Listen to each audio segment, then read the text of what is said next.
Row 1, Trevor Huddleston, Wallace Allen. Row 2, Liver Scott, Tyler Reif. Row 3. Row 4 is Jake Bowman and Isabella Robusto. I can't see to save my life. Row... Well, never mind. Screw everybody else. We ain't seeing who the rest of the rows are. Patrick Storlapoli has still not gotten going. So we'll see what he does, I guess. This works, doesn't it?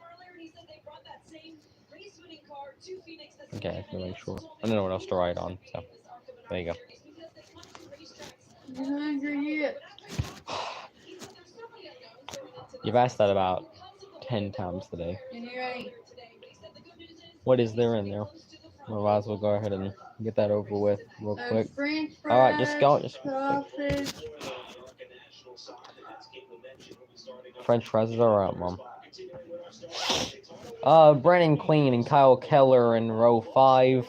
Row 6 is... Well, it takes a while for him to get through the entire order. In row 6, Adrian Ferrer and Patrick Storopoli, which might actually be my favorite name in the entire field. Row 7 is... Never mind, we're not... They're gonna take their time to talk about the starting lineup, but we get to row 7 before they decided to talk about somebody else. Nothing wrong with that, obviously, but I mean, Patrick Storopoli is probably my favorite name in the entire field, so I feel like I don't know where that ranks on favorite names, but it's definitely somewhere on there. Apparently, Patrick Storopoli is a doctor, so, you know, that's something. It's pretty cool. I don't even know what else to say about it, but pretty cool, I guess.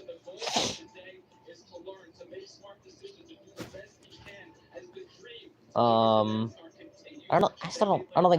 think Storopoli, he wasn't really going on pit road. I think he's still trying to figure out where he starts. Yeah. Yeah, that's Dr. Patrick Storopoli. Which, that's something.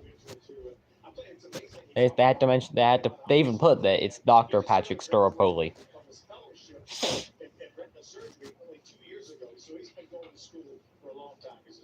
It's incredible to be able to even make it to the racetrack as a race car driver, but to do what he's done between school, medical, I feel insufficient right now, Bill. I think we all do. Well, let's take the opportunity to use Brandon Pace Labs to talk to one of our competitors. Yeah, we still have not went to the rest of the starting lineups. You know, I'll go ahead and give it myself. They're gonna talk to DeVore Scott, but I'm going to go say the rest. I'm gonna say the rest of the starting lineup myself.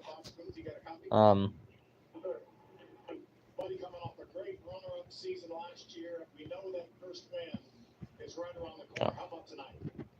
Yeah, I feel really good.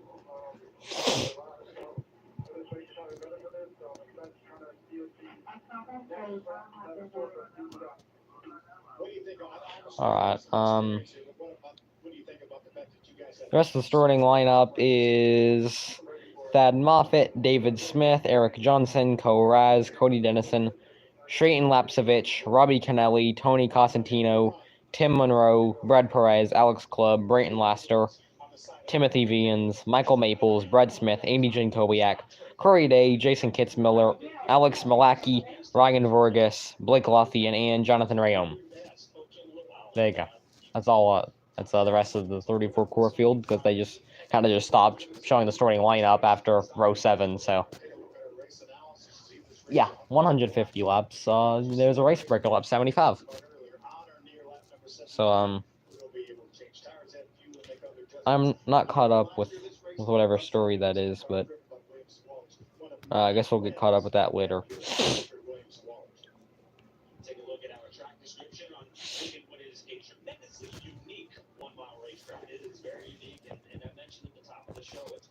Okay, we're about to go green. Brent Cruz and Tyler Reif. I think I accidentally called him Taylor Reif earlier, but it's Tyler Reif on the front row. Brent Cruz.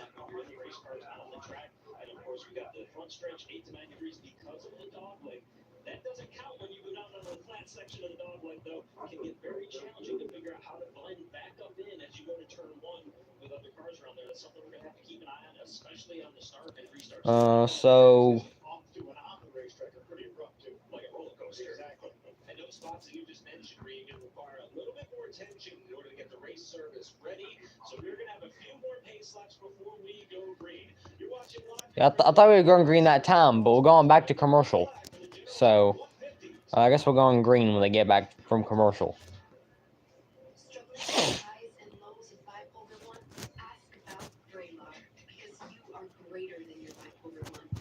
Oh, I don't really know what to talk about for the so.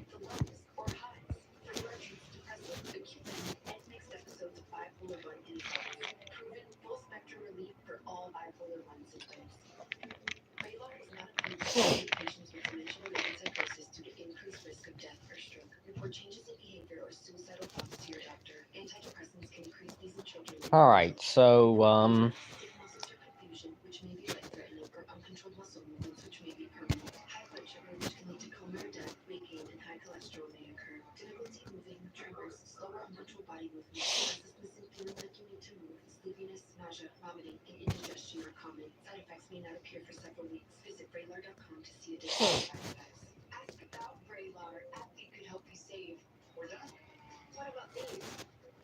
Alright, I think I still have time to go see what people are up in arms about before the race actually gets underway.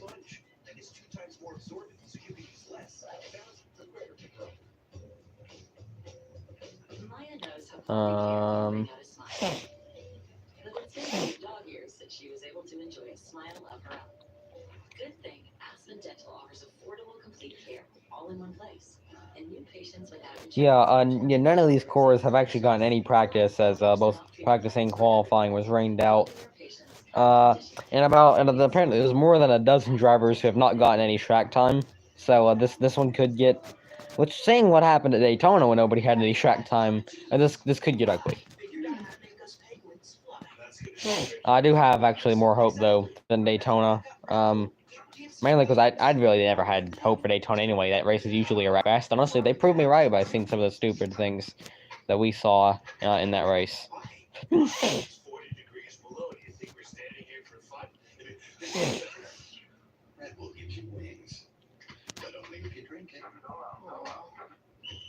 do appreciate it. Fresh sliced deli beef, fresh crispy veggies. Too much food. Order now in the Subway. Use code 699FL now. Deals only here until March 13th. In 10 years, Lisa Schneider thanks to career reskilling courses from AARP. I'm not gonna give opinions on either college baseball or basketball right now. Mainly because that's not what this stream's about. But all you need to know is that I don't know why Kentucky fans are up in arms. Either way, though, I'll also say that the commentary for this race actually, it's actually worth something because they have Eric Brennan in the booth. In any race that doesn't have Jamie Little in the booth and they have someone who actually knows how to commentate, it's actually, actually good.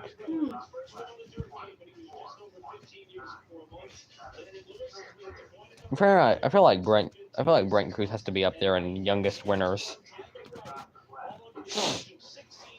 I completely forgot Kyle Benjamin even existed. Like, I forgot that he raced at a point. But yeah, Kyle Benjamin is one of those drivers that I can't remember. Yeah, Adrian Ferrer is the youngest driver in the field at the age of 16, and David Smith is the oldest at the age of 74. David Smith is probably like one of my favorite backmarkers, and I can't really answer why. I'm sorry, oh no, he turns 75 later this month. Okay, I think we're actually going green. There is that Trevor Huddleston with a absolutely, I think we're going green this lap. I honestly don't know. No, the lights are still on the pace score. So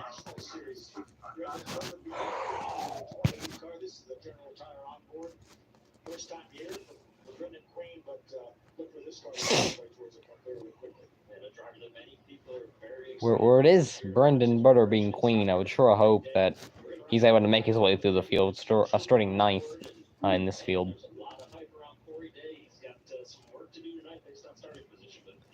course, I mean, he did win at Daytona, so.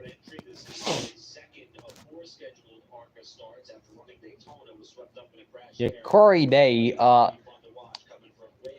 some say that that's who Alex Bowman is warming the seat for. I don't really know about that. I've not been impressed by Corey Day thus far, because the only thing I know him for is by a walling Andy Jane Koliak at Kansas last year, but you know. I do think that Corey Day is a great dirt racer, though. I just don't think he's gotten the pavement stuff figured out quite yet. But he is a great sprint car racer, though. Somebody's definitely getting destroyed through the dog leg. I feel like it happens every year or so.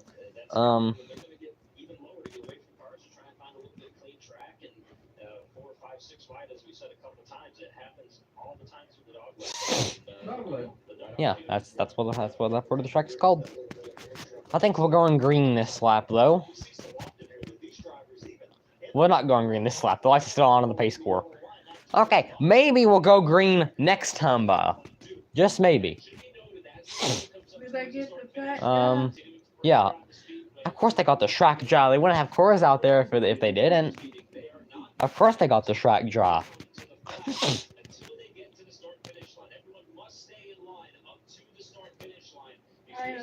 I'm fully aware. I'm fully aware. All right.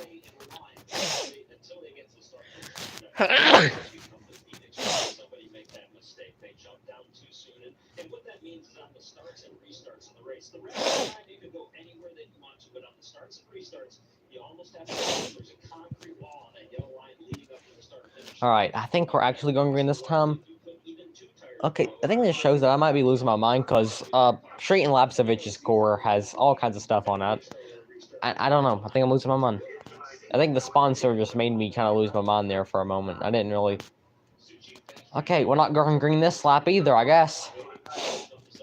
I don't know when we're going green.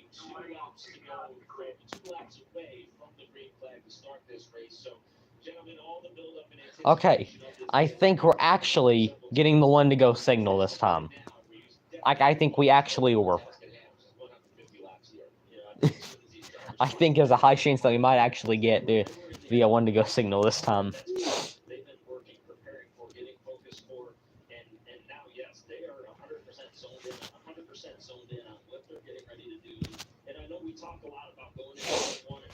We're not okay. Next time we'll get the one to go signal. I'm very sure of it.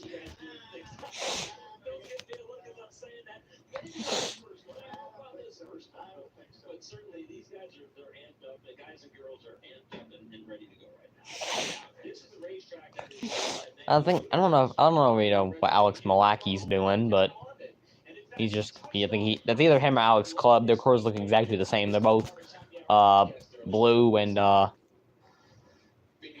you just not gonna race? That was a great racetrack for me personally. There, and we would run on the West Coast. That was kind of our big race of the year. I started last because I missed start. Pretty sure. Well, if that missed start button turns green, pretty sure that means you can join it. Turn green. Why? KHI there in the Truck Series back in 2002, and it was just a place where we had a lot of key wins. It was the first race win for SHR. Had a great win there in 2006, I believe it was. There you go. Against Jimmy Johnson. So to go to Victory Lane. No, it's not rumors for that. Yeah, that's stupid.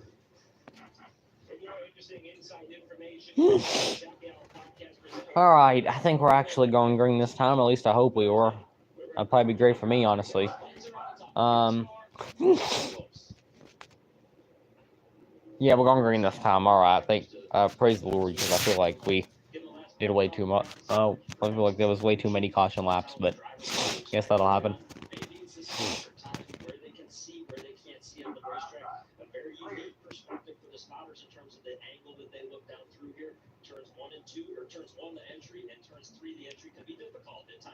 Alright. So, oh, good Lord. Either way.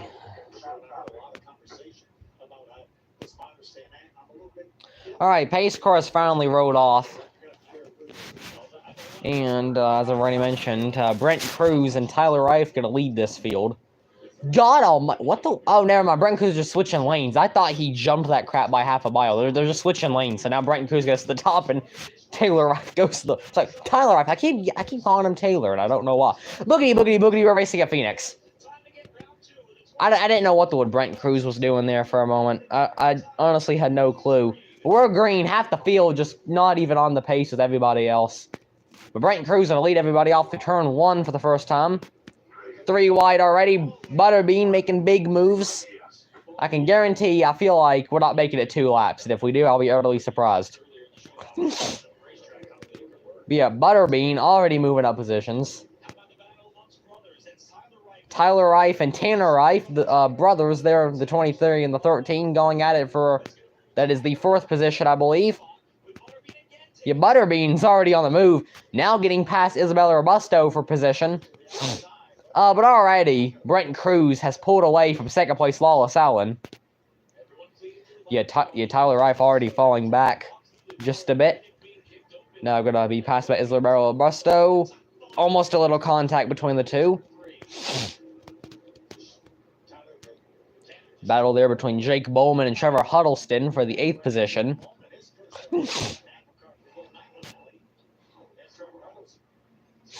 And that's pretty much like a 5-core battle for the I believe that's the 8th position. Either 8th or 9th one.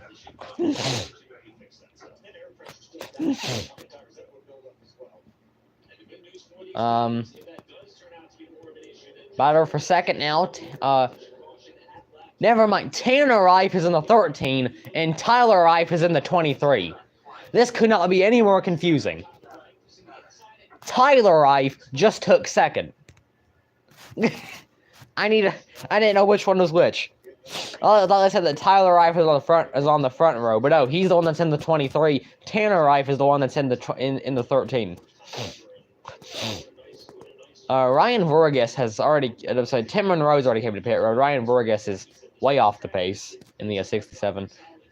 Alex Malaki, he's already pulled it in. It looks like I think he might have been one of those pork entries that Worker commonly has. But Brent Cruz already leading by 2 seconds over Tyler Reif. Tyler Reif and I think a few lap cores already. Look, that's Michael Maples and that's Jonathan Rayome. Already all kinds of slow cores. Rayome, Maples. I mean, this is a smaggle worth of lap cores that Brent Cruz and the rest of the field have to deal with. But Brent Cruz has just checked out. Tyler Reif has actually caught into Brent Cruz's lead just a bit. Yeah, Alex Clubb going a lap down. Michael Maples, as I mentioned, went a lap down. A lot of people went a lap down there. I don't know what's going on in the back of the field, but it's all over the place back there.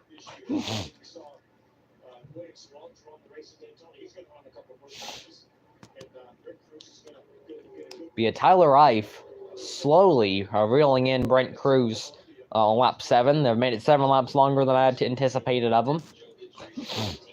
So,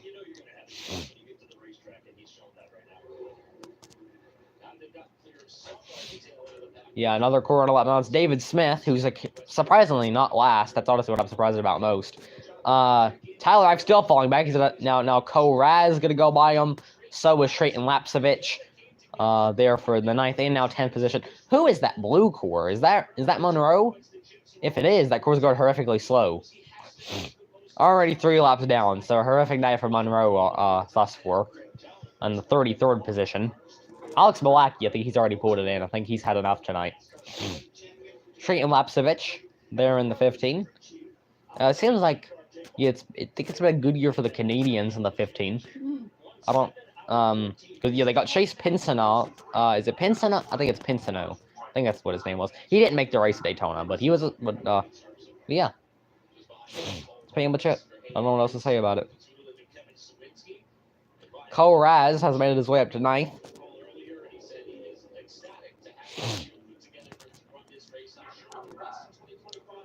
I think, I don't think. Yeah, Tyler Reif's on the move. He has reeled in Brent Cruz. I think the best competition for Brent Cruz is going to be Tyler Reif. At least that's what it's looking like currently.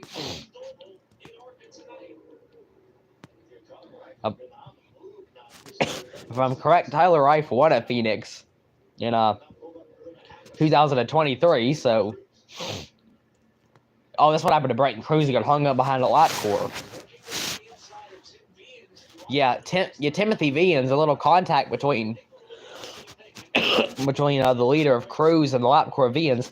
Michael Mabel just went a lap down. He's already going another lap down. It's been a horrific night for him.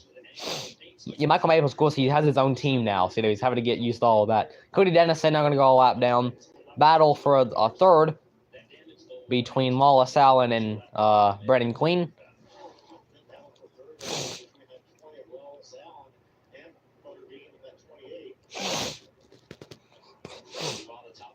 Yeah, Brayton.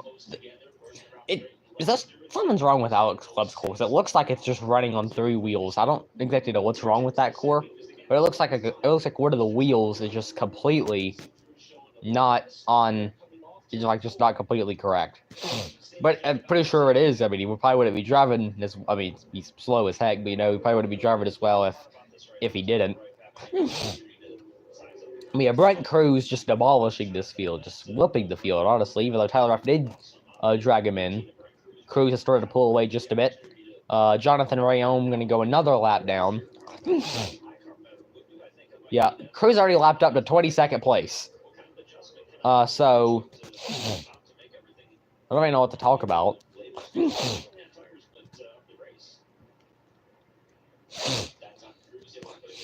Yeah, Butterbean got by Wallace Allen.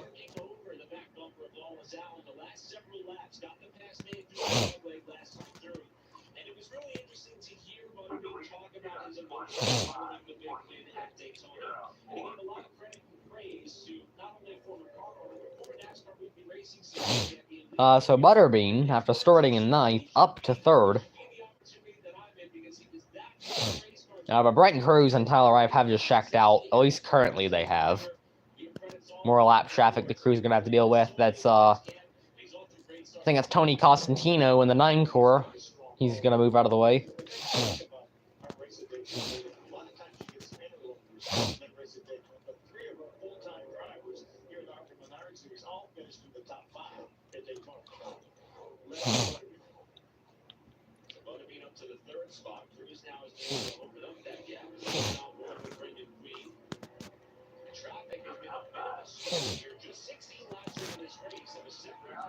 We're already, I think, like, they have lapped up to 21st place in 16 laps, so, I mean, it's an absolute whooping by, I mean, obviously, the Joe Gibbs core has the best equipment out of anyone, but, Patrick Storopoli trying to chase down Isabel Robusto, for the 6th position.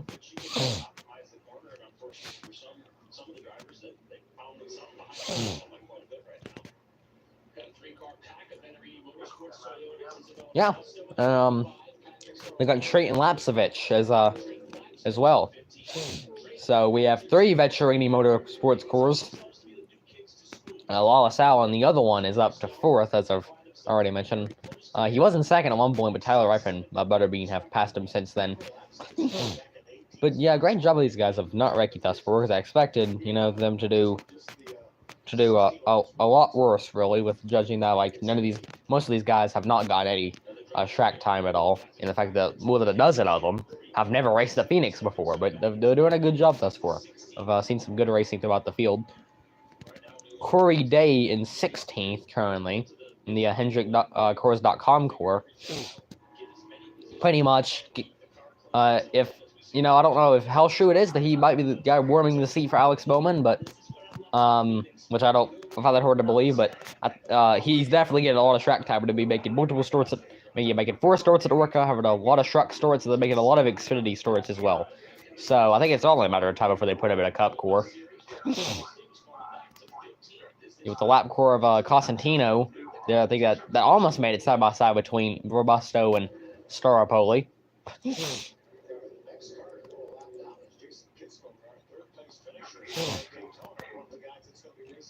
But yeah, Corey Day getting around some of the lap traffic. It's Blake Lothian in the 51. The Amamba Motorsports course have... Oh, something's wrong with Robusto. She's coming down pit road. Looks like possibly some smoke coming out from underneath that core.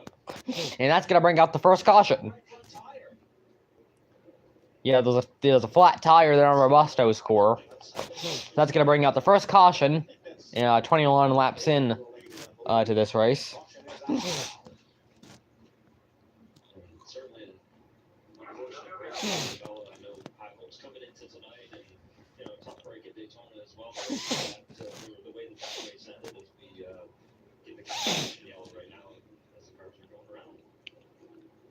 Unfortunately, not there to see just yet for the number 55 of Isabel. Lead back at Daytona, tagged more bad luck here in round number 2.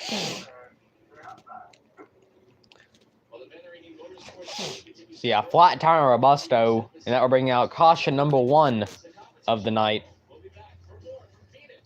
Wasn't really, I don't think there was even any debris. I'm not really sure what the caution was for, but I feel like they probably could have kept that one green. But no one wants to be known for cancer, but a treatment can be. Keytruda is known to treat cancer. FDA approved for 18 types of cancer, including certain early stage and advanced cancers. One of those cancers is early stage small cell lung cancer. Keytruda may be used with certain chemotherapies before surgery when you have early stage lung cancer, which can be removed by surgery. You continue alone after surgery to help your lung cancer become bad. Keytruda can cause your immune system to attack healthy parts of your body during or after treatment, which can lead to death.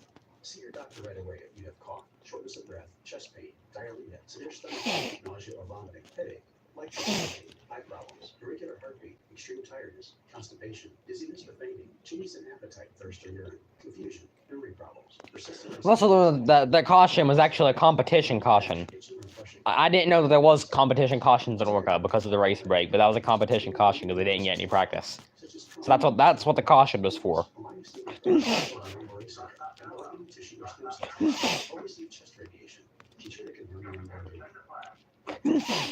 is an immunotherapy and is also being studied in hundreds of clinical trials, exploring ways to treat even more types of cancer. It's true. Keytruda. See all the types of cancer Keytruda is known for at Keytruda.com. Now I realize Alex Malachy never even started the race. Like, he never took the green flag. He never took the green flag. That's ridiculous.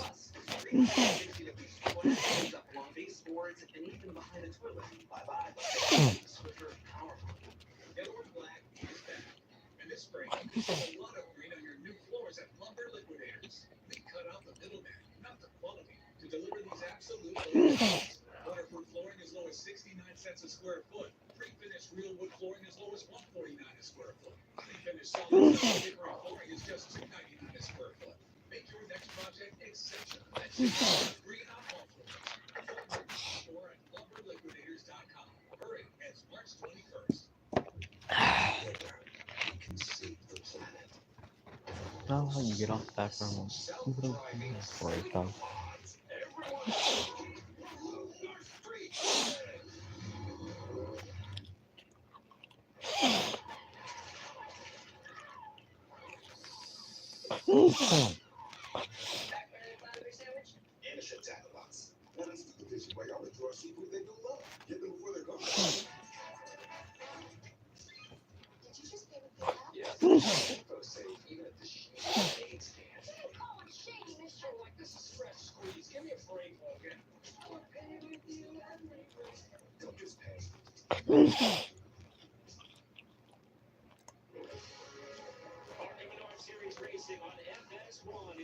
Ryan Vargas and Brad Smith also was starting ports, it looks like. Both Brad Perez and Tim Murray went to the garage, but they're back out on the track now, so. First caution of the night in the General Tire 150 is out of competition caution. And right about at the same time, Isabella Robusto with a Venerated Motorsports number 55 came to the pit lane with smoke trailing from her race car. Let's jump down to Josh Sims for an update. Yeah, and since then they pushed the 55 behind the wall. You see the footage. She blew a tire. How dang damaged was the core?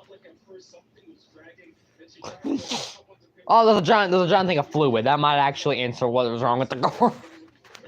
Yeah, I think that might have actually been the problem. There was more than just one problem. Currently, you see oil under the car as well. So I don't think she blew a tire. I'm pretty sure she blew an engine. God almighty, alright.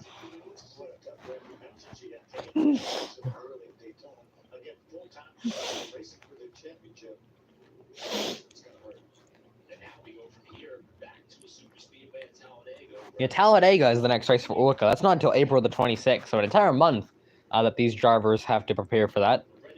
Obviously not like most of these guys. I don't think Brent Cruz and Tyler Eifert yet are young enough to run those tracks yet. But I mean, Brent Cruz one of these days is actually fucking gonna end up in the Cup Series and crap. I think he's both Brent Cruz and Connor Zilisch are possibly two of the most talented people in racing currently, and I'll happily say that.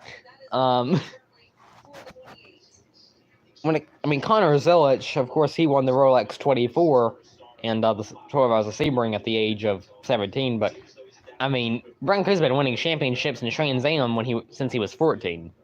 So, you know, I don't know how someone can start winning like Trans Am races at the age of 14. No, I'm 14. I'm sitting here on a couch. You know, I was wondering why they're showing this because I had no clue that was I had no clue that was Butterbean's driver's license photo. Because I thought at some point he got arrested and they just decided to show his mugshot for some reason.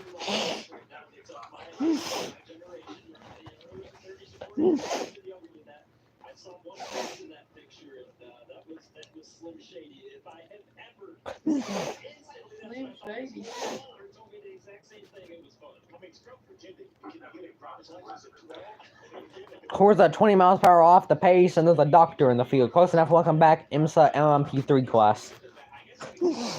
Yep. Yep. I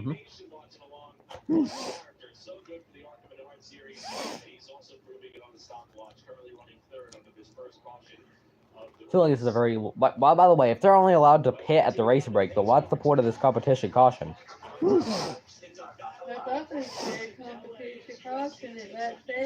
I don't really know. No, the race breaks at lap 75. The competition caution happened a few laps ago.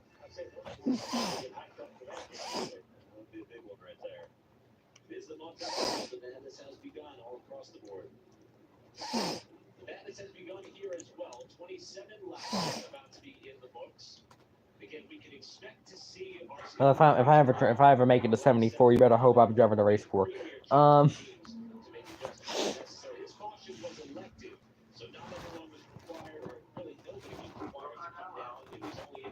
But that was really an unimportant competition caution, but it still happened.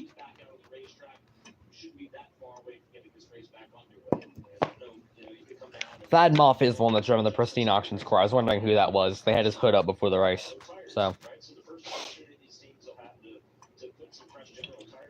No, you probably wouldn't know it, but as long as they mention it every broadcast. But did you know that Thad Moffat was the grandson of Richard Petty? I mean, they say it like every race. I think you should know by now who Thad Moffat is the grandson of. I think that, it's between that and the fact they have to mention how Frankie Muniz is a knock-em in the middle every time that he races. Like, at some point, I understand, because there's nothing wrong with Frankie Muniz. Unlike Thad Moffat, I actually enjoy. I remember this one tweet. I'm not actually gonna say anything bad about Thad Moffat, but what I was gonna say is, there's a certain tweet that said, I feel bad for Thad Moffat mainly because he's freaking garbage. They just don't like Thad Moffat. I don't have anything against Thad Moffat. I don't know why he looks like he's going. I don't know why every picture of him looks like he's going to war. It looks like he's seen things that nobody else should see. I don't know why he looks so scared. Every single picture of him.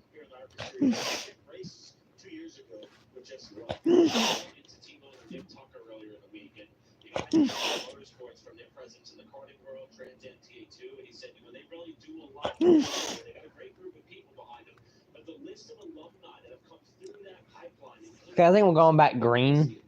This lap. No, we're not. I take back what I said. This caution's no long.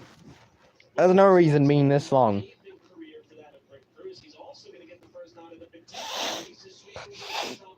How was that a sweet move if Brenton Cruz really him and Timothy V slammed doors? How was that a sweet move? It really damaged Brenton Cruz's core. How was that a sweet move? I mean, I guess it was kind of cool, but to him, it probably wasn't a sweet move. I mean, he doesn't really need that part of the core. That probably honestly helps his downforce, honestly. Okay, we're gonna go green this time.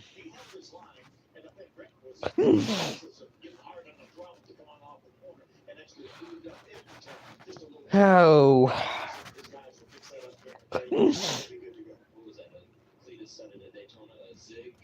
Yeah. Something like that. He zigged when he should have zagged, and when he zagged, he zigged. And bam! He threw the front end right off his hot rod. I cannot wait to see Cletus McFarland race at Talladega. I think, obviously he won't win. I don't expect Cletus McFarland to win. Yeah, he's doing Talladega too. Honestly, I know it will never happen, but I love for them to have Cletus McFarland run a whole season. It'll never happen, but it'd be cool. Tony Constantino also got the free pass. He's in 19th. They have lapped up to 19th place. So, beam flags back in the air. Brenton Cruz has led every single lap of this with us for it. It's going to be another good restart for the 18. Want to see how big of a smaggle happens in the dog leg this time. And as always at Phoenix, it's an absolute smaggle through the dog leg. Big moves, they might be 4 wide. Brenton Cruz, though, is going to keep the lead. Big move. I don't even know which core it is. It's one of the Jan's towing cores. Don't even know which one it is because they look exactly the same. I believe that's Kyle Keller, though. Big moves by him going to pick up a few spots. Brenton Cruz continuing to lead the field.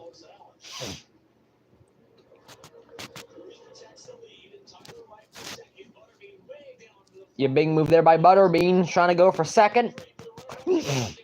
Not going to be able to get it just yet. Still side by side between Butterbean and Tyler Reif. I think he might be able to do it through the dog leg this time. The 3 wide between Kyle. I mean, this is a smaggle. My lord.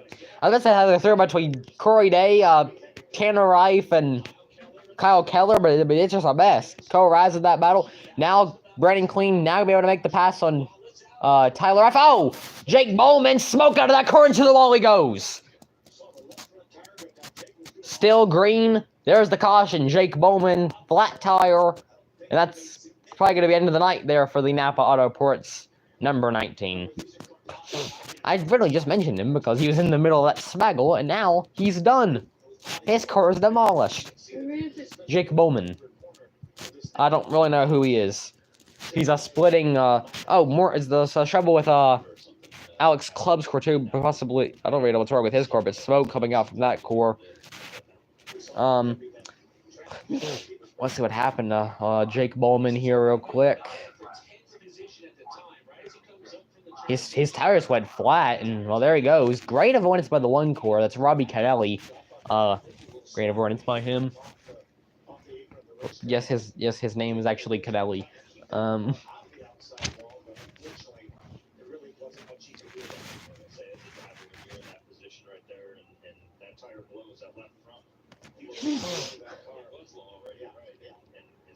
It's the wrong side. The finance is why the one going. That's what I needed to.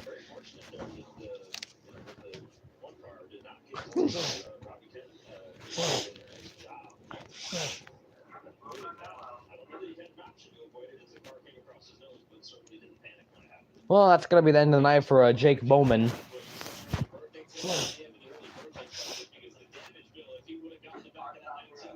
Yeah, it's Robbie Canelli's birthday, and I feel like, I mean, surely they wouldn't make him pay the damage bill on his birthday, right? Surely they wouldn't do that.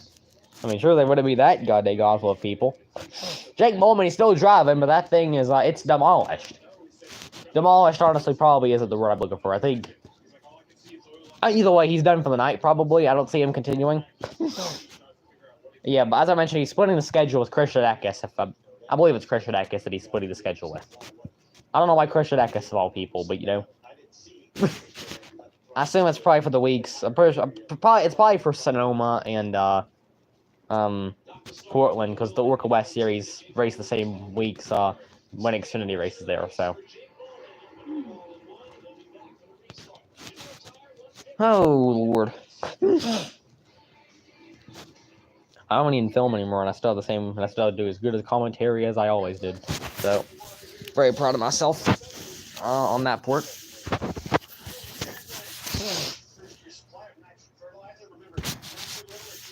There we go. Here's Progressive's Upward Explorer.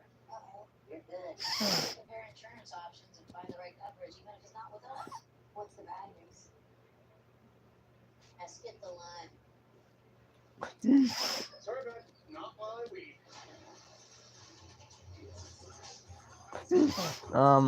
Probably need to talk so we don't end up getting copyrighted. There's been a few times where music and commercials have actually not be copyrighted. I really did not want it to be copyrighted because of who let the dogs out of all songs. So I'm not about to end up in that. I'm not about to end up in that debacle.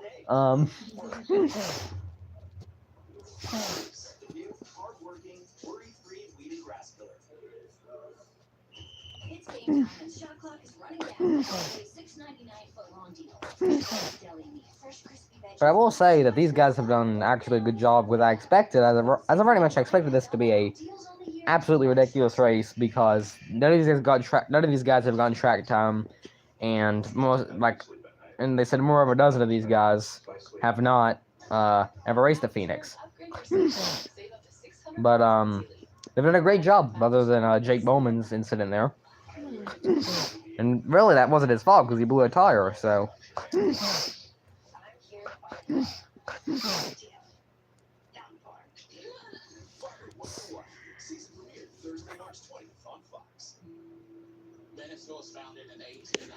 It's crazy how you get injured and then people run to the dirt sheets to say you're relying only for the company to confirm you indeed did have an injury. Yeah, they had the WWE version of Brawl Out, which, as you remember, was when CM Punk got into a fight with the Elite. They kind of had a version of that, but it was Jade Cargill and Shayna Baszler of all wrestlers that could be mad at each other.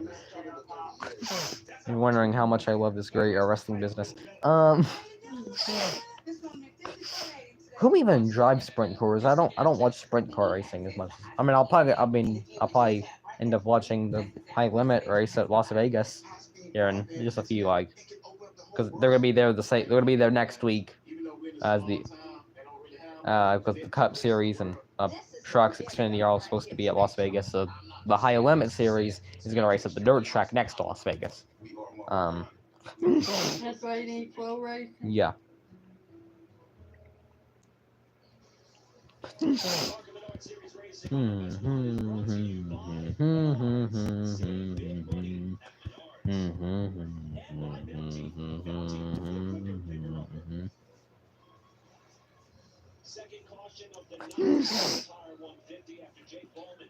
feel like these cautions just don't need to be this long. I don't know what it is, but since 2022, I feel like cautions have been longer than they really need to be. Jason Kitzmiller has came to pit road. I assume with as many flat tire problems there is, that might be what they're getting fixed. I don't know that Jason Kitzmiller is 51 either. I thought he was just a bit younger than that, but 51 is how old that he is. Now, I don't think it's a tire issue. They got a bag and they're looking inside of the core, so.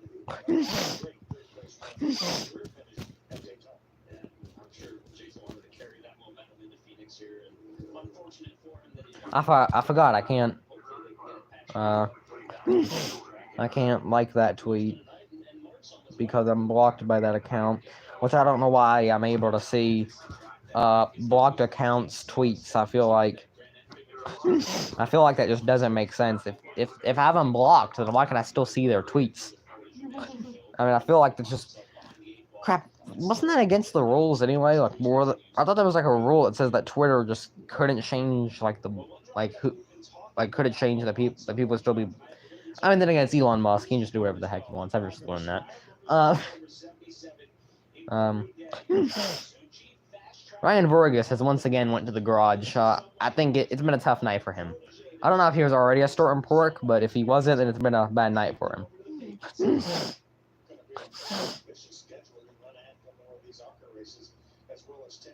And I was a little confused there. I was wondering why were they showing me Dr. Seuss on the timeline. I remember that verse that was not even Dr. Seuss. As far as I'm aware, it's not Dr. Seuss. They're racing sprint course of the Talladega short track tonight, and honestly, that might actually be the most American thing I've seen in a while. Nothing like sprint cars in the middle of Alabama. You know, that's something. Let's see.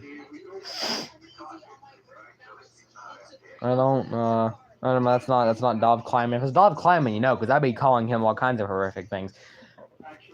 There's three guarantees in life: death, taxes, and Dov Kleiman being the biggest freaking guru on Twitter. And by the way, never mind.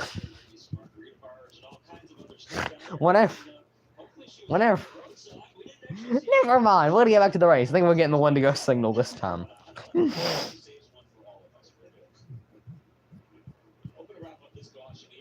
That is like, why would you bring your baby to a race? They're not gonna understand what's going on. Why? Also, why are you wearing shorts in 50-degree weather? I don't think they're wearing shorts in 50-degree weather. Which honestly is the most surprising thing I've seen, because there was that one Chiefs and Dolphins game in the playoffs where it was like negatives. I think it was like -7 degrees, and those people with their shirts off, like a bunch of freaking goobers.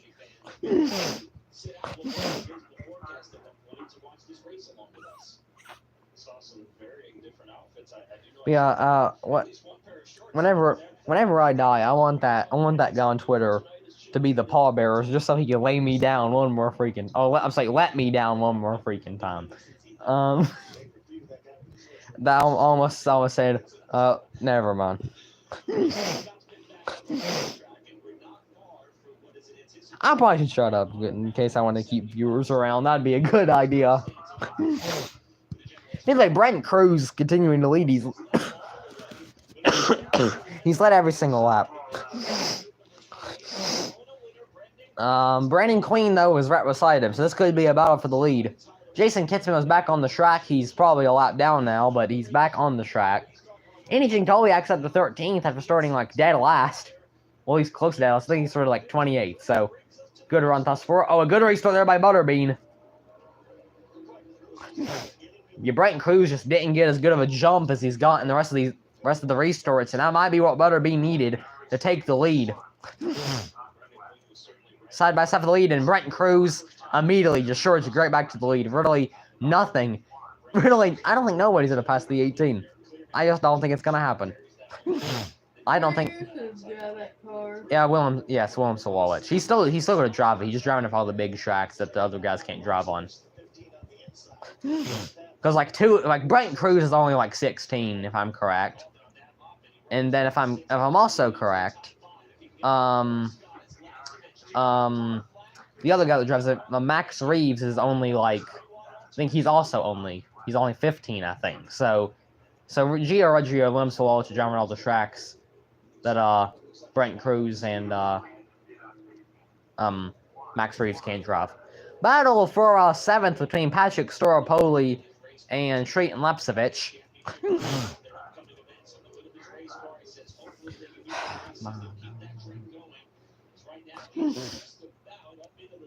Continuing to be a battle for Alright, never mind. Yeah, Thad Moffitt with a decent run, up to 6th, for the 46. There's a lot of movie-sponsored cars in this race for some reason. I really don't know why. Koraz, Corey Day, Robbie. Oh, now Jason Kitzmiller has even more problems. His tire is blue. I don't think it should be blue. Is the problem. What's a harpoon? Huh?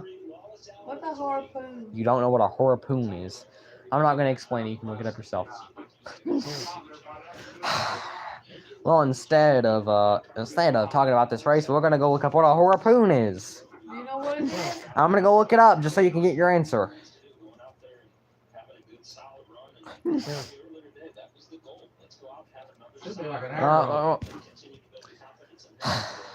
you go, there's the answer. It's like an arrow. There you go. I guess. Look at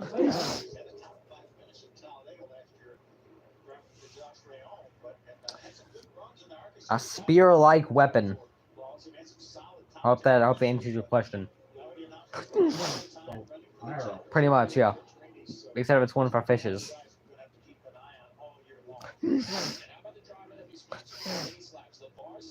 Lavora Scott is, I actually don't know, he's up to 5th. That's where he's at.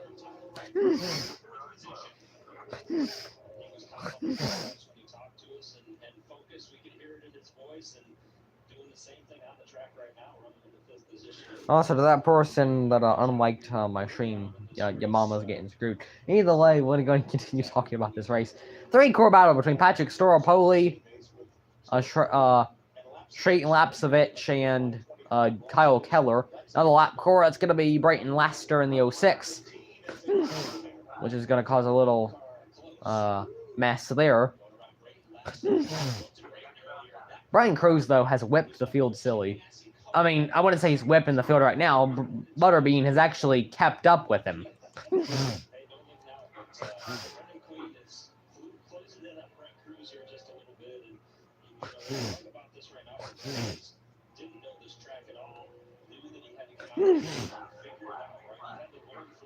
How Ward is turning it down? Yeah, another battle here. Wallace Allen and Tyler Reif still going at it for the I believe that's the 3rd position. That is in fact the 3rd position. You don't need that ink spotter, I promise you.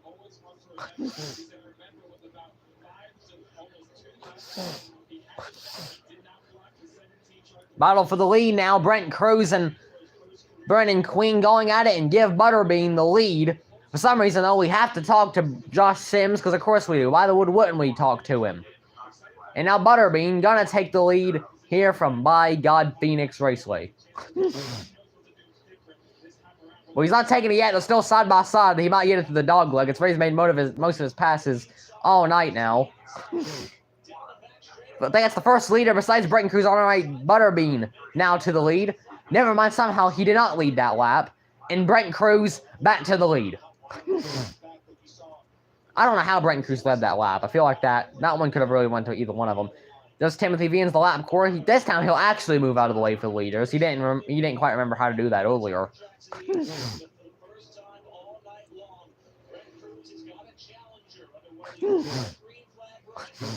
I feel like the 18 and the 28 is just a battle that you're gonna see in Orca for years to come. Of course, last year it was between Sawalich and it was between Sawalich and Zilich, and now this year it's Brent Cruz and Brennan Queen. Those are actually like 4 different drivers for the 18, so like Butterbean versus like 4 different people. Yeah, the 18's gonna have 4 different drivers. Butterbean is just, I mean, he is all over Brent Cruz. He just can't make a pass.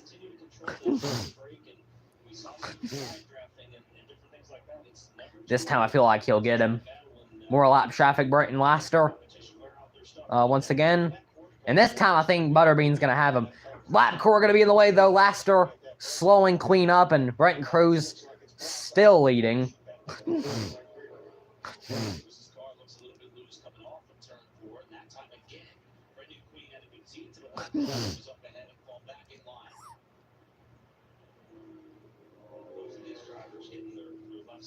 More lap traffic, believe that's Tony Cosentino coming up here in just a moment. Oh, good. Alright. Your Cosentino gonna move out of the way for the leaders.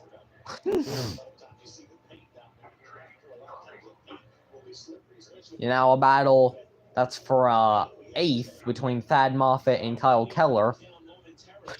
Now Moffitt wasn't out. No, Moffitt was just outside the top 5. He's fell back to 8th now, and now he has a challenge from Kyle Keller here in this one. I don't really know what to talk about. I guess we can talk about this battle. Brayton Laster is 24th, but he's multiple laps down. I mean, he doesn't... Oh, big slide there by Thad Moffitt. That's going to open the door right up for Kyle Keller. Kyle Keller going to take the spot, and now Cole Raz all over him. So now, Cole Raz is going to make the pass on Thad Moffitt there for 9th. So that slip up by Thad Moffitt pretty much just screwed him horrifically.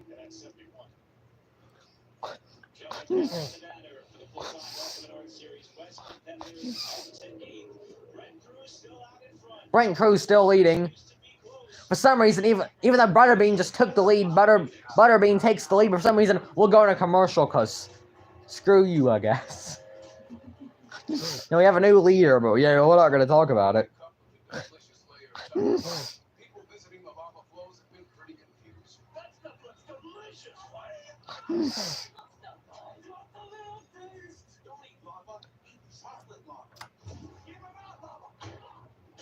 Don't eat lava, eat chocolate lava.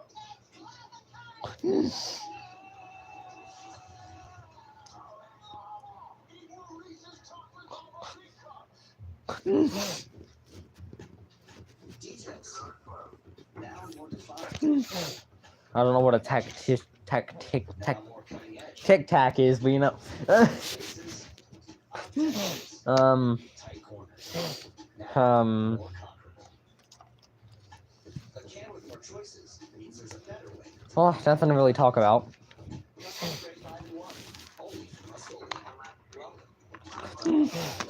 I'm going to actually knock somebody inside of the head.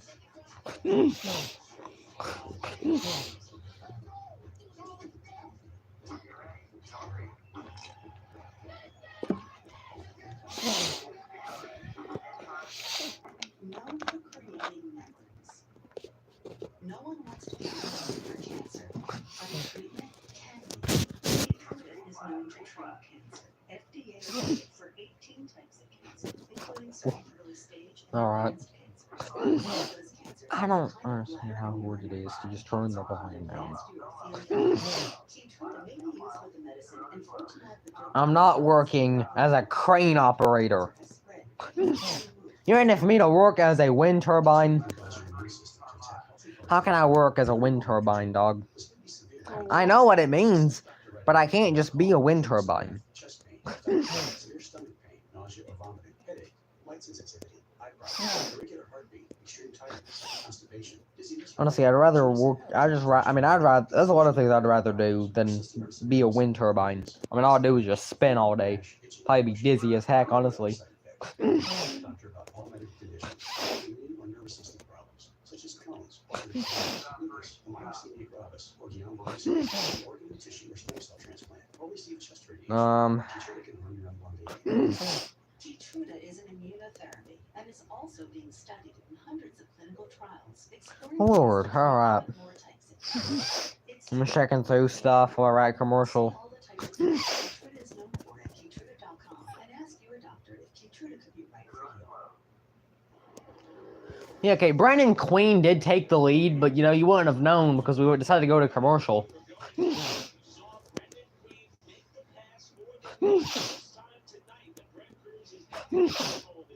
Is it possible for one to win all 20 races in a season? Because I think Butterbean has a chance to do it. I think he does. I really. Oh, he won Daytona. And I think with the way this one's going, I think he has a good chance to win this one.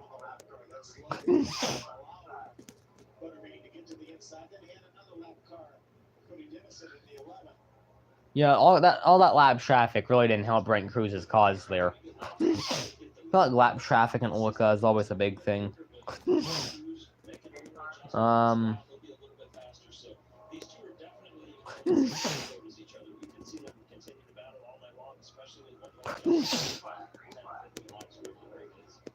Yeah, they're catching up with more lap traffic. It's Adrian Ferrer now going to be in the lead, in the way of the leaders.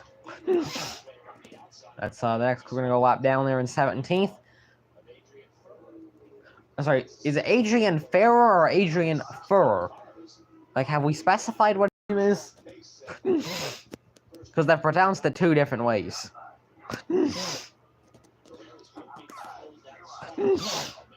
I don't know how somehow it gets any louder or something. I don't understand it. The Adrian Ferrer has fell back quite a bit.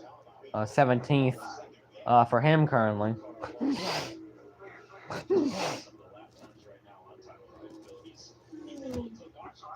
I don't understand why one just can't. It's somehow the audio somehow gets louder. I mean, it's not hard to know.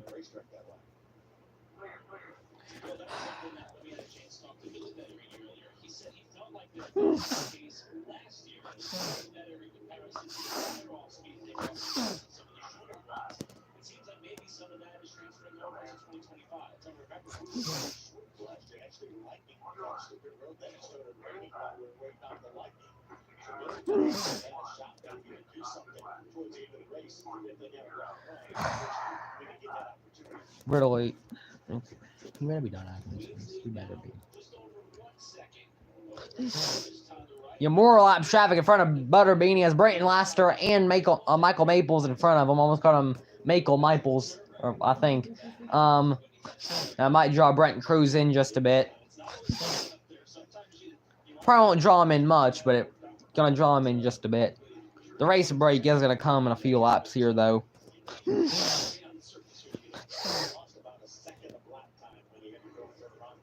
If you ever just like never mind. Also closing in, he's within 2 seconds of the top 2.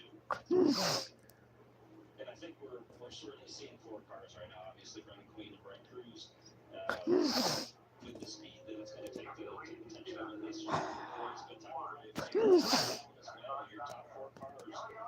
This is where it's going to get really critical. This has already been the worst thing I've ever done.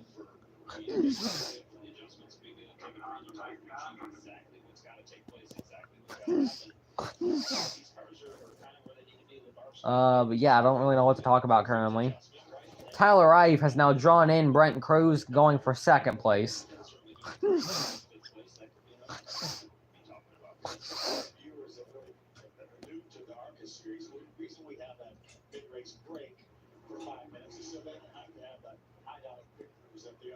Series and it's throughout the entire season with ARCA and ARCA Series, West Ham and National Series, because they have enough time to do the Okay, so they're about to throw a caution for the race break here in a few laps. Your pit crew's already getting ready, so it's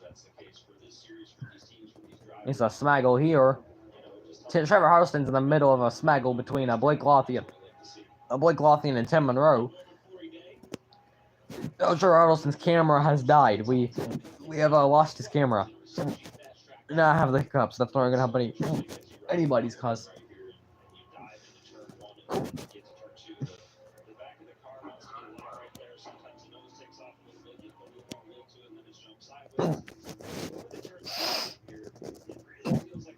Tyler Wright was able to take 2nd, but he wouldn't have known because we're showing Corey Days on board, despite he's in 12th freaking place.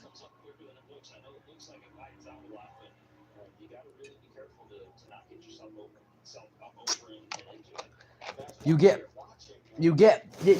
battles on the racetrack. When you have entertaining battles, you cut the crap that doesn't matter.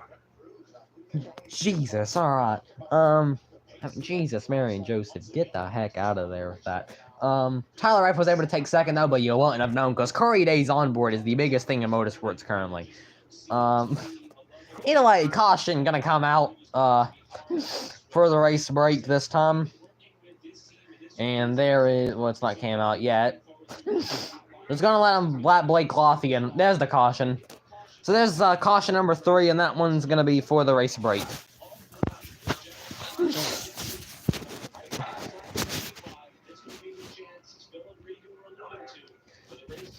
I sure hope you're almost done. I sure hope you were.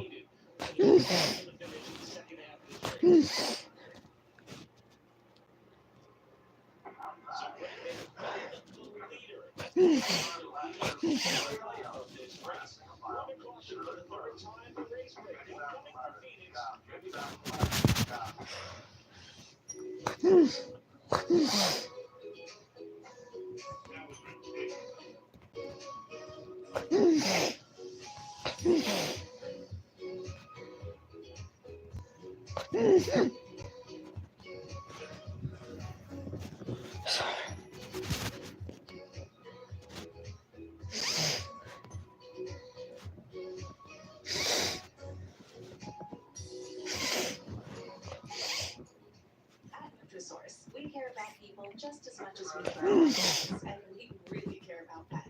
For over 60 years, our people have hard work to treat rich products and keep our pets healthy. That's right. I have to keep the camera actually pulled up. That's why with every purchase, you help Nutrisource bring comfort and companionship to those who need it most. Because people need pets, and pets need people. Enrich the life of your pet with Nutrisource. Holy shoot!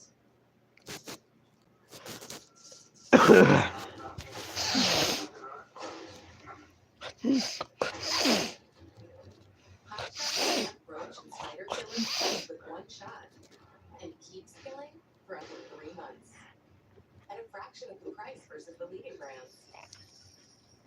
Hot Shot. Save the day.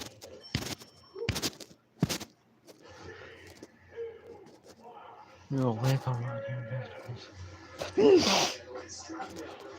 Exclusively on TV. NASCAR with 24/7 news and documentaries. Stories and unforgettable races. Crushing defeats. Victory. The NASCAR only on TV. Ready for a new adventure? Discover what's possible. As a Spectrum Internet customer, you get online and unlimited Spectrum Mobile included for 1 year. Stay connected across every step of your journey with nationwide 5G and reliable coast-to-coast coverage. Plus, explore even more places with free data roaming in over 180 countries. Spectrum Mobile is the nation's fastest growing mobile provider, connecting millions across the country wherever life takes them. From the mountains to the desert to all those unexpected places in between. And with Spectrum Wi-Fi access points available nationwide, you can stream, share, and stream while using less data every month. Ready to explore new possibilities? Don't just dream about it. Make it happen. As a Spectrum customer, you get 1 line of unlimited mobile included for 1 year. Additional lines just $30 each. Click, call, or visit a Spectrum store today. We have the race break happening now. What's on the only 3 crap, there's as many lead changes that has been cautions, so 17 cars on the lead lap. This is our third caution of the race. Came out from lap 20. Jake Baldwin got up into the wall. Number 2, and this yellow flag just past lap 75. Serving as our mid-race break. Red Cruz having made the most laps for Brendan Queen, currently in you please just pull it. You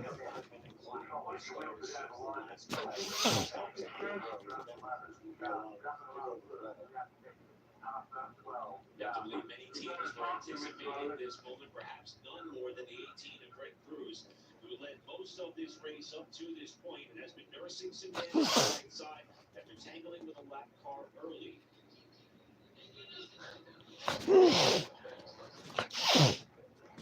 There we see a look at that damage, and you see right there.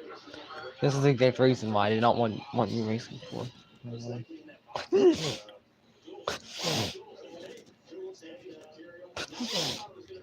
David Smith also went to the garage at some point.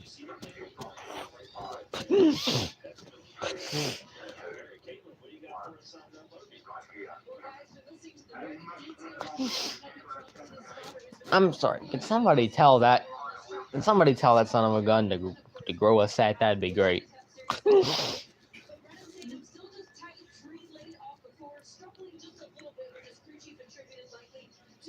The crap happened like 5 minutes ago. Get over it, brother. Or don't. Just keep yakking on one.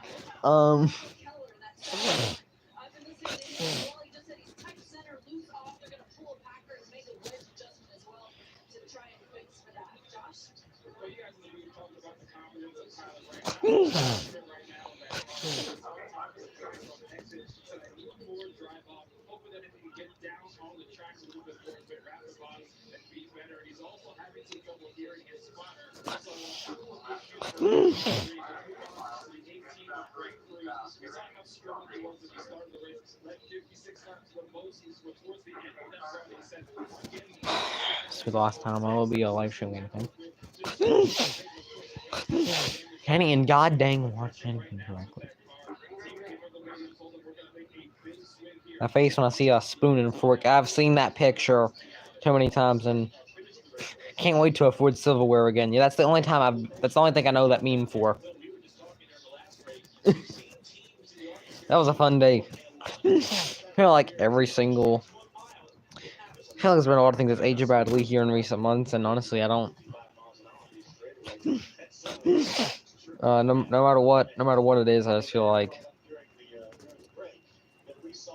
Okay, we still have a race break going on. They still have like probably a minute left, so we're gonna be here for a while.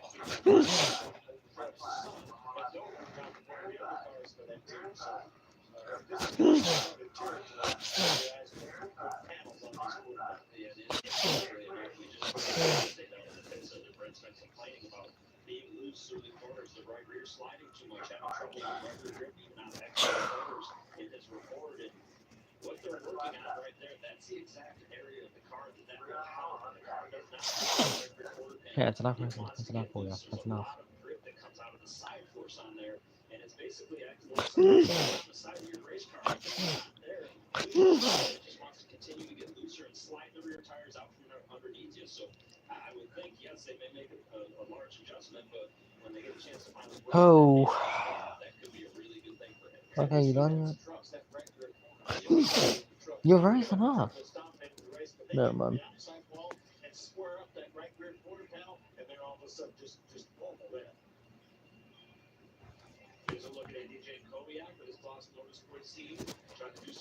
Oh, Lord. Nothing, just doing that track again. I already know that you're gonna cuss somebody up. If you don't blow us up the whole time, I'll be just fine. The world is filled with forces, too powerful to tame, too vital to ignore. Monster Hunter Wilds, available now. Come on, Charlie, use your new door. Let's go. I'm gonna treat you for a cat. Red will get you. He said he's trading their love for a cat.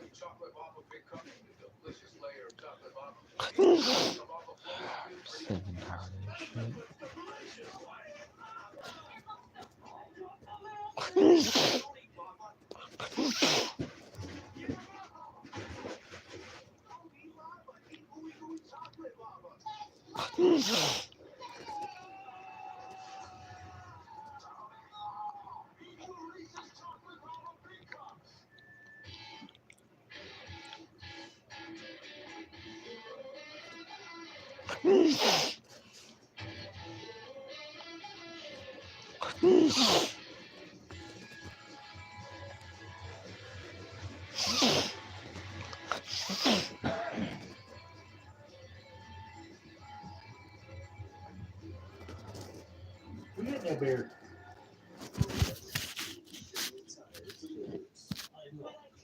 Something I'm purchasing.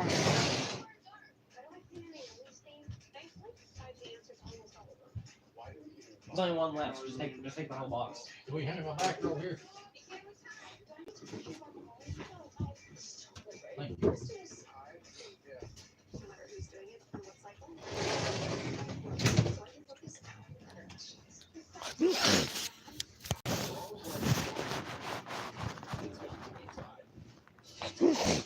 Alright, I guess the race break's over now, I guess. So.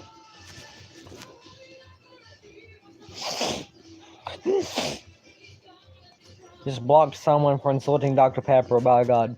I mean, that's about right, honestly. I feel that's the thing that everybody should do.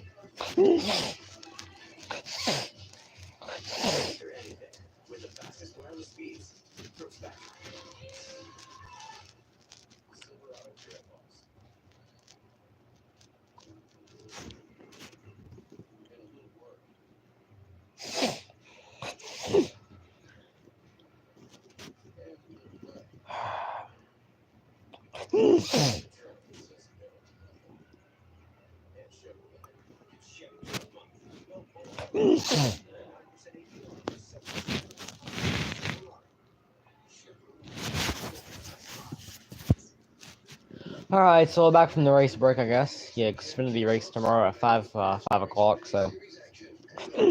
Which I feel like should be good. I feel like Xfinity's pretty good at Phoenix. The Cup Series at Phoenix I don't think it's ever been good. I was about to ask why are we under red flag, but then I remember we had to get everybody back into position. That's why everybody stopped on the front stretch. Jake Bowman's back out there, and that jalopy, he's got it back out there. Not gonna give him a push, but he's back out there. Yeah, you can't even turn it.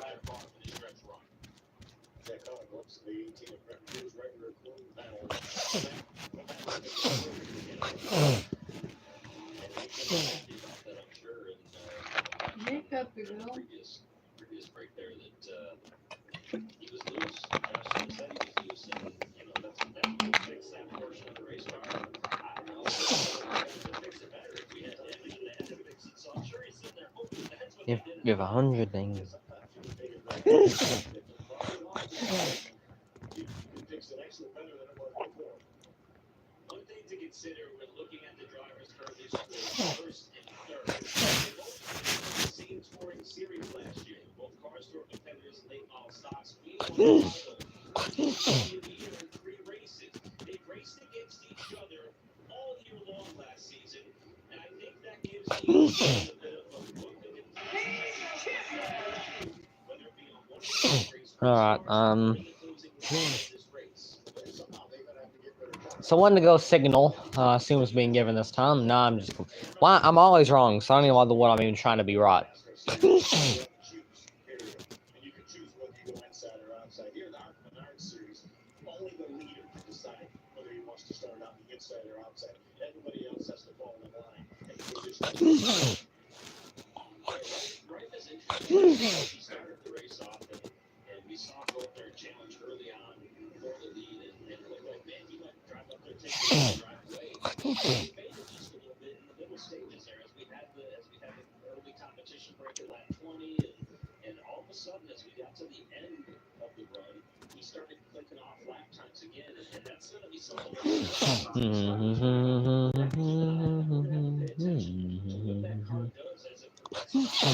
I've never wanted to actually like somebody's head on the table.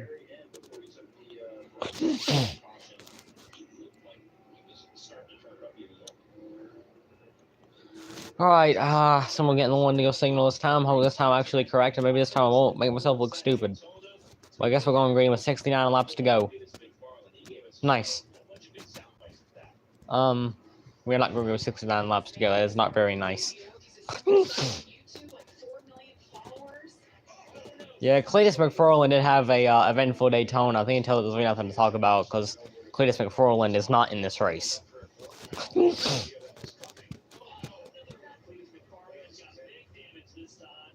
God, that Orca brake is worse in full speed than it was in slow motion. Yeah, just simply ripping around Daytona like a bald eagle. God almighty. I've honestly never seen a bigger redneck driver race car than Cletus McFarland. He actually is like the real life version of a Ricky Bobby. He zigged. He zigged when he should have zagged, and when he zagged, he zigged. And bam.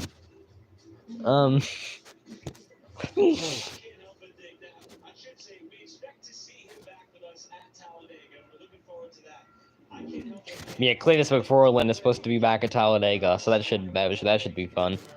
He actually did pretty good at Daytona before he got killed.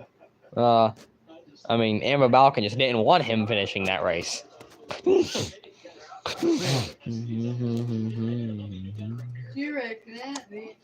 He's not even racing tonight. I think that was her only race. That was like her only race scheduled, which for the rest of the field's probably a good thing. What's that one girl's name? Who? Who? That's racing in it. I mean, Isabella Robusto? She's not even in the race anymore. She's been out since like lap 22. And there's currently 69 to go, so.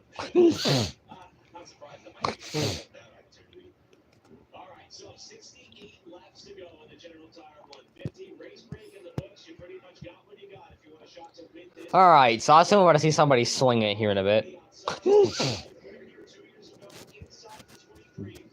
Brennan Queen, Tyler Reif, Brent Cruz, Wallace Allen, and LeVar Scott are the top 5. Then Trent Lapsevich, Patrick Staropoli, Kyle Keller, Koraz, Robbie Kennelly, the rest of the top 10. Side by side for the lead between Brennan Queen and Tyler Reif, and give Tyler Reif the lead for at least for this moment, give him the lead. Queen's gonna fall back a bit, he's gonna lose the lead, and he might lose second to Brent Cruz. They're 4 wide off of turn 2. Yeah, but Brennan Queen gonna lose a few spots. He got passed by Tyler Reif, and Brenton Cruz still short. And Thad Moffitt got really loose, about gone to Patrick Staropoli. And if he didn't get into Patrick Staropoli, he about did. They're 3 wide, and somehow 1 cross 3 wide in 2 different situations. Brenton Cruz though back to second. Well, not yet. He's not. He's trying. Think he'll be clear. Not yet. He's not. Brennan Queen's putting up a fight there for second. He's just not letting Brenton Cruz get away. I think it's a good thing for Tyler Reif, though. These cars running side by side behind him. Not for long, though, because now Brenton Cruz back to second. And as soon as he took second, as soon as he takes the lead, back to the lead is Brenton Cruz.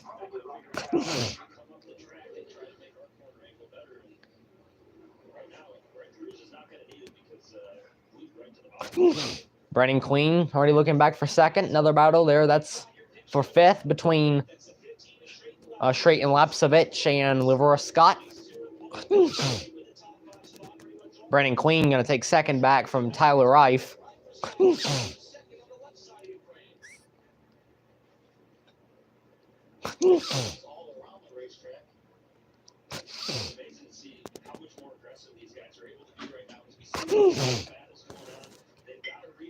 LeVar Scott got a little loose there, but they're still side by side between Lapsevich and LeVar Scott. Oh, LeVar Scott really loose and up into Lapsevich. And that's going to cost Thad Moffitt to make it 3 wide, and he'll get both of them through the dog leg. The 2-for-1 special for McDonald's there for Thad Moffitt as he moves up into the top 5. And now this battle's brought Patrick Staropoli up to him. That's how big of a smaggle that was.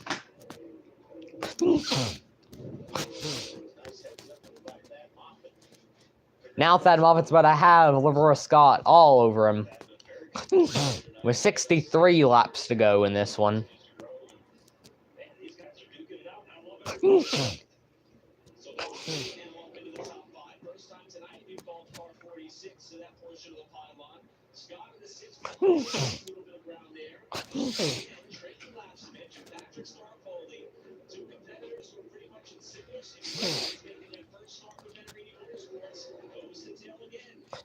Yeah, battle for 7th now. Patrick Staropoli with the pass on Shreyton Lapsevich.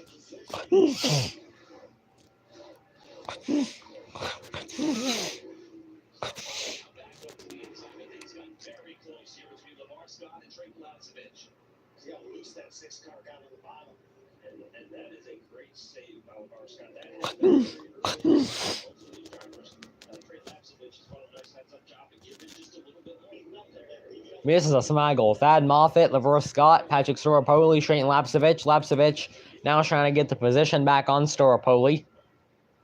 Staropoli might actually be my favorite name in the entire field. And never mind, he's got the heck wrecked out of him. He's gone. We about saved it.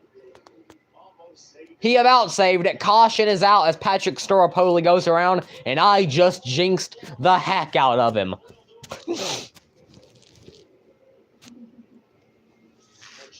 I just jinxed the heck out of him. I mean, that was awful.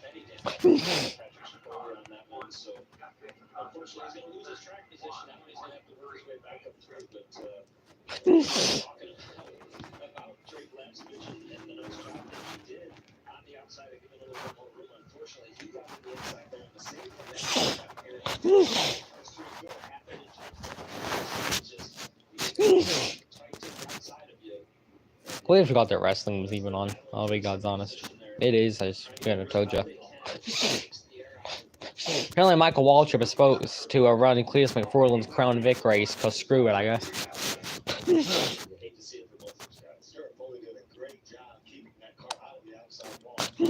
Tony Constantine.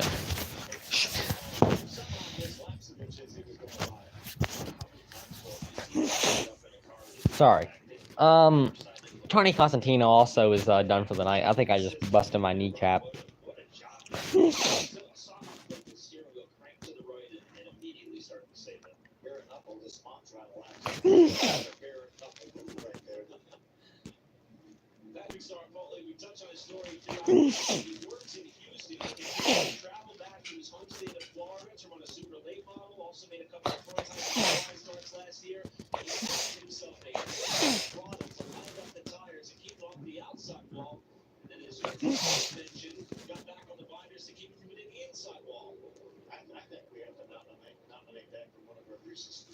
He Ridley almost dragged. How is that a sweet move? That's not a sweet move if he just got the heck racked out of him.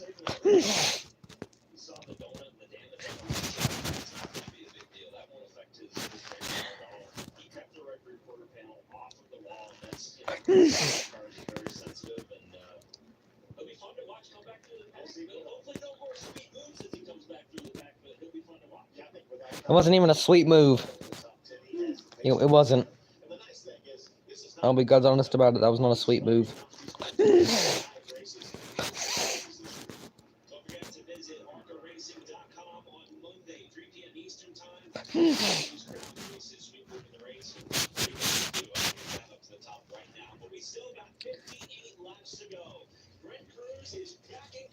Alright, we got another commercial break. Yeah, Butterbean passing for the lead. Meanwhile, Fox tries to show Menards, because you know you have to save big money at Menards. It's just a major thing that you have to know.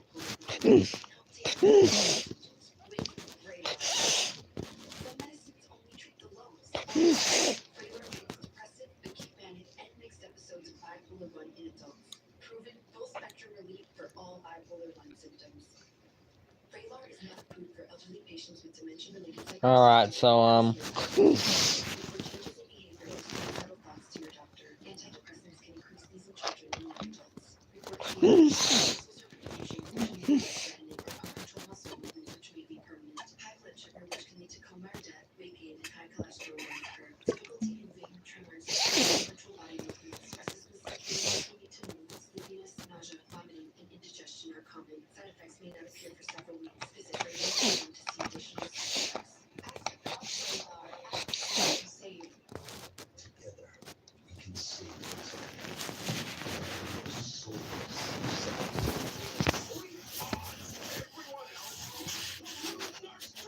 what's wrong, I think.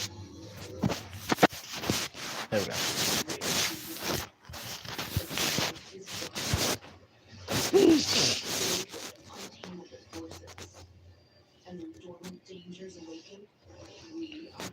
Oh, Lord.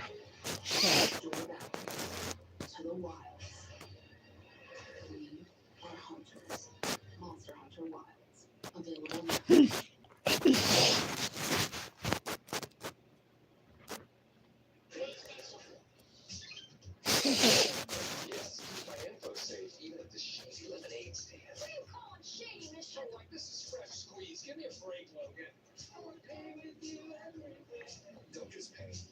Pay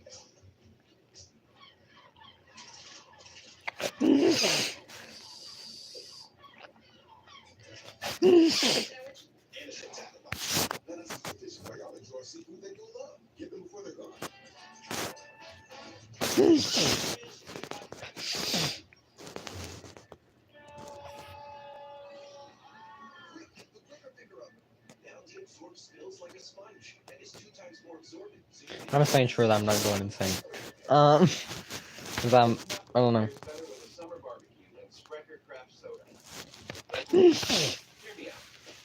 Sprunker is one of the only breweries that fire brews their craft sodas.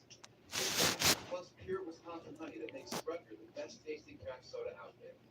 It's cool and refreshing on a hot summer day. And it pairs perfectly with Sprunker. Find it at Menards and get your barbecue started today. Oh crap, we're going back green.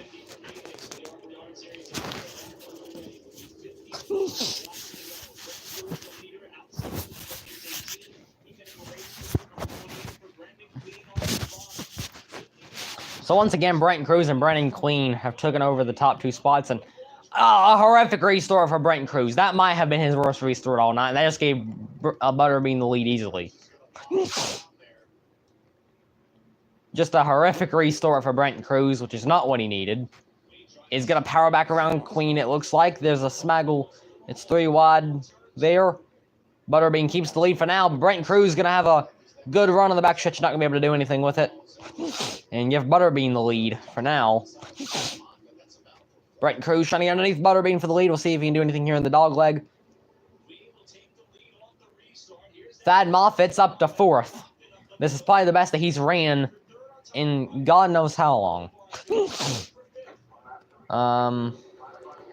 Battle between Lawless Allen and Laverne Scott.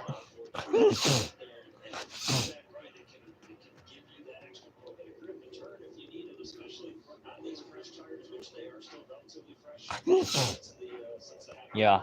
Wallace Allen, Laverne Scott, Straight, and Lapsevich all in a battle with each other.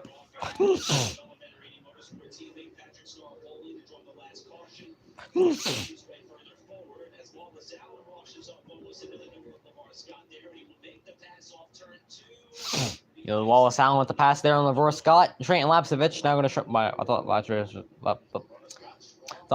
was able to make the pass. I just had one of those moments in my brain. Yeah, Corey Day already reminds me of Brad Sweet, where he's great on dirt. When it comes to pavement, he just can't quite get it. He just can't quite get it figured out. Because Corey Day should probably not be in 11th. I feel like he should be running a lot better. They're creating this entire thing around Corey Day. He's probably gonna end up in a cup core eventually. But he's not that good on pavement's the problem. Like, I know why he's racing so much. They're trying to get him used to pavement, but like he's just like Brad Sweet, where he can get pavement figured out, but he's great on dirt, and I don't know.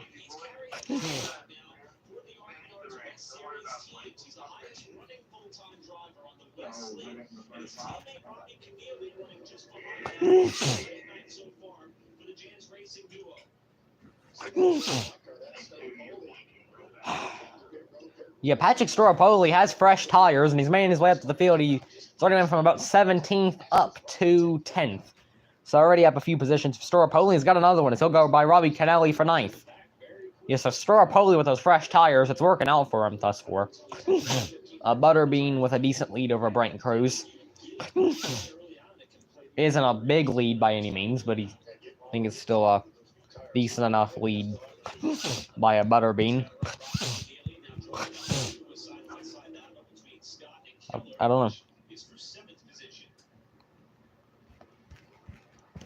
Storopoli might get a 2-for-1 special McDonald's here between Laverne Scott and Kyle Keller.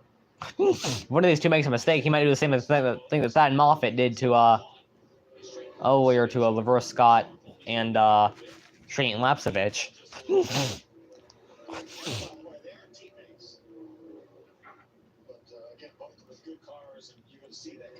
Certainly no malicious intent. Yeah, certainly accidental. I gotta imagine that's been relayed by both of them to each other that this was purely an accident, and we'll see. Yeah, Storopoli obviously has a better core, with the fresh tires. He just can't get around either Laverne Scott or Kyle Keller as they're side by side in front of him.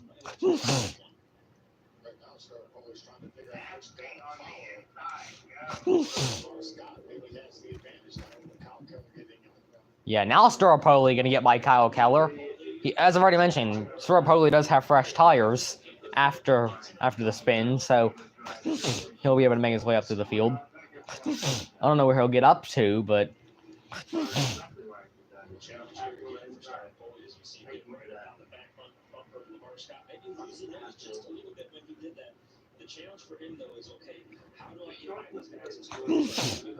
I don't know how short that is.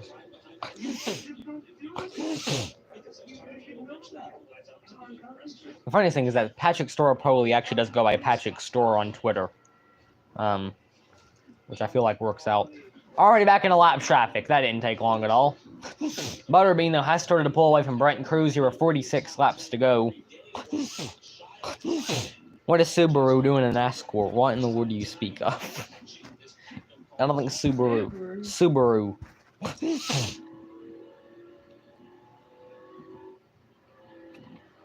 But Butterbean has opened up almost a 1 second lead over Brent Cruz.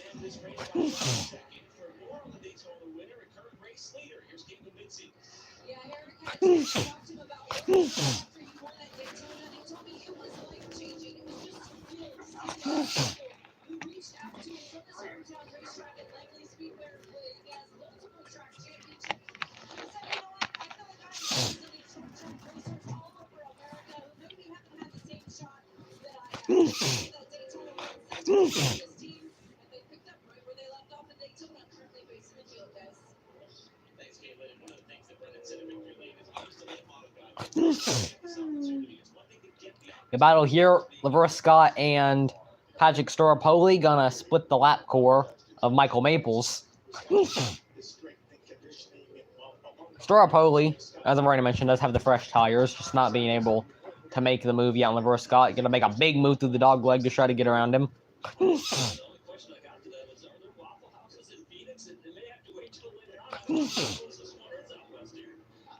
And with the lap core of Tim Monroe there, we'll give that the 7th position to Patrick Staropoli. Not yet. Lavera Scott still going to try to take the position.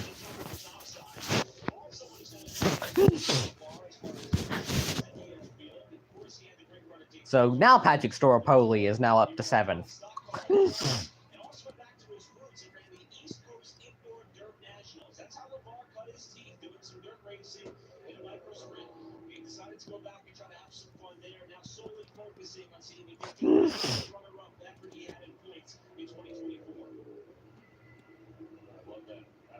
You wanna be your baby?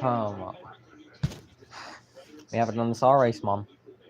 Now you're gonna decide to do it for no reason.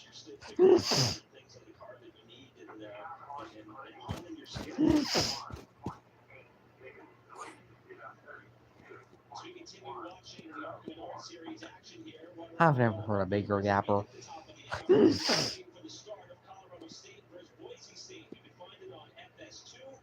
Okay, well I guess Colorado State and Boise State has started on FS2 just in case anybody wants to watch college basketball, baseball, whatever the heck that is. It's some kind of sport.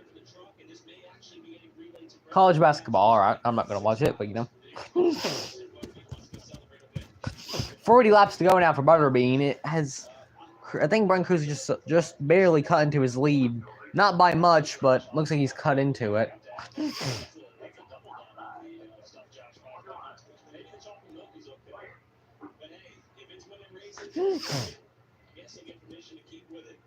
This will be the last time I watch the race.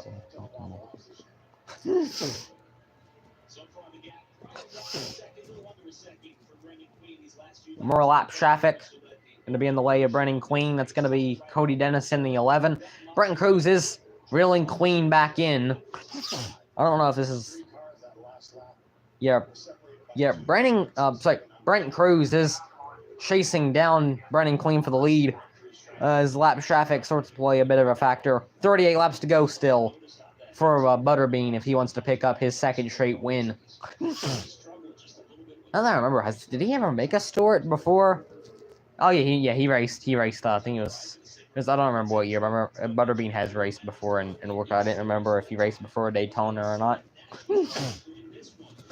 I was saying how Brent Cruz had cut into the lead of Butterbean, but now it's back over a second. So Thad Moffitt with a good run there in 4th. The Pristine Auctions number 46 for Nitro Motorsports. Yeah, Trayton Lapsevich catching him.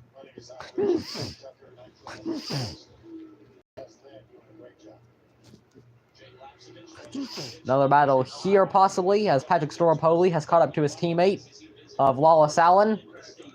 And go ahead and give that spot to Patrick Staropoli. Side by side, Staropoli will be able to take the spot out of turns 1 and 2.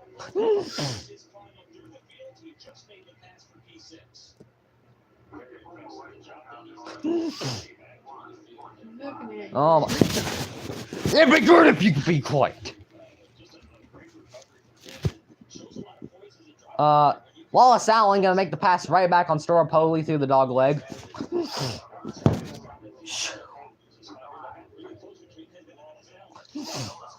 As I was trying to say, Wallace Allen was able to make the pass on Patrick Storopoli. You wouldn't have known for some reason a certain... No, never mind.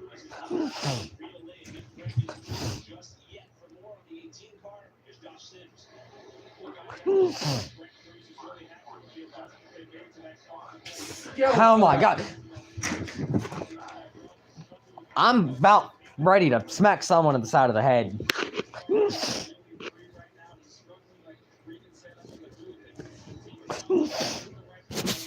What time someone start yapping? Yeah, every time Branko's able to reel in Butterbean is able to open up the lead.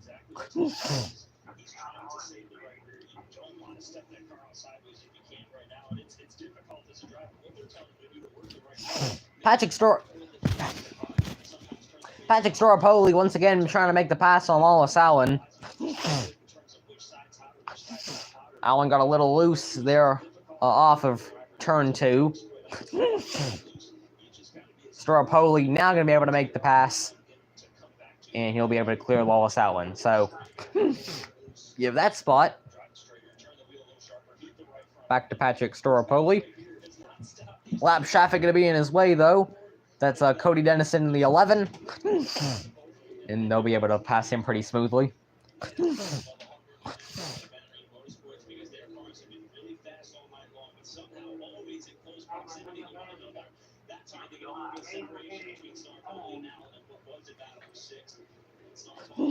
"31 laps to go now for Butterbean, but Brent Cruz has cut into that lead considerably. Oh, good God Almighty! I don't know what happened to Timothy Vians. He just went horrifically slow there. And even though there's a chance to have a battle for the lead, we're going back to commercial because we just freaking hate you, I guess. Yeah, of course you get to save big money at Menards. Of course you dang do.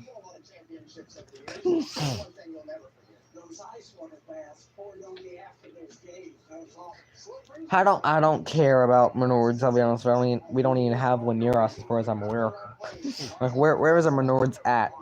I don't know. Where's the nearest Menards at? It sure isn't near us.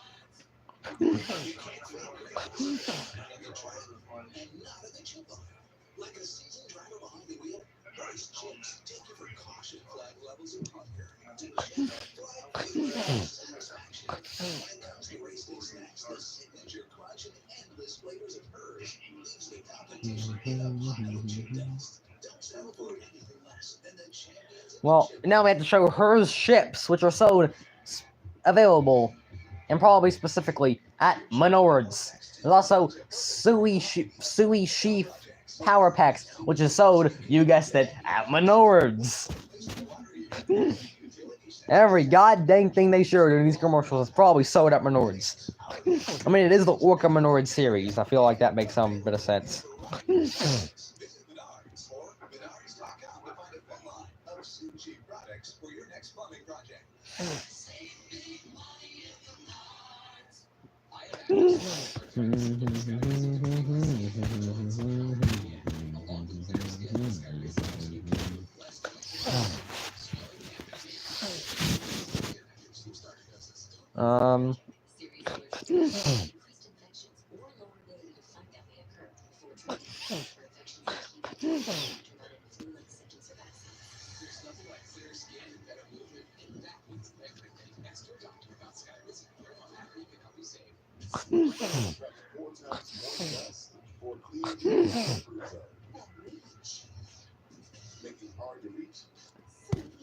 Do they sell these coffee cups at Menards too? Shot clock is running down on Subway's $6.99 foot-long deal. Fresh sliced deli meat, fresh crispy veggies. Too much good stuff. Order now on the Subway app. Use code $6.99. Deals only here until March 13th. I don't even know what really to talk about. This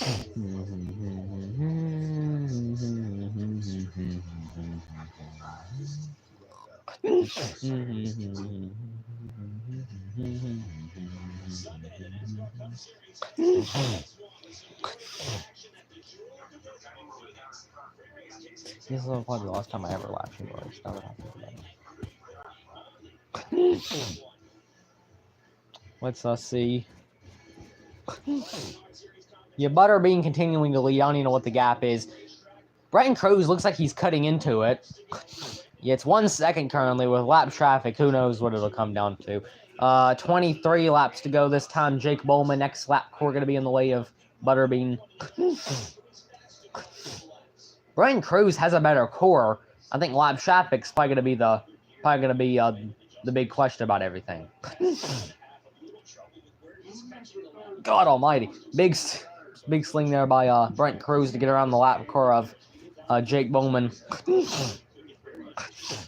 I mean, yeah, Andy Jankowiak, he's 16th a lap down. They finally updated his picture from whatever the heck it was at Daytona.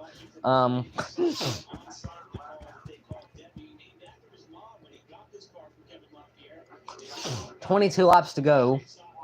I thought it said 23, but I guess I'm just a little wrong. Maybe we could put another lap within that time. I really don't know. I couldn't tell you.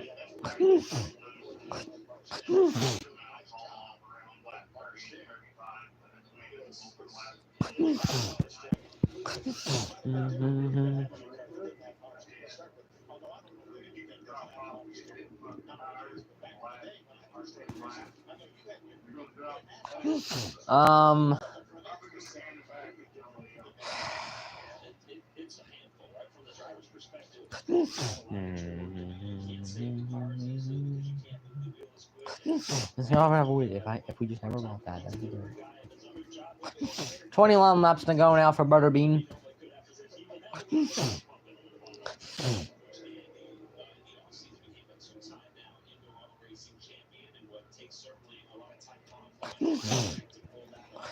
I'm not going to ask some of the things that I'm seeing on Twitter, mainly because I've never seen this movie in any way, but I'm just perplexed about it.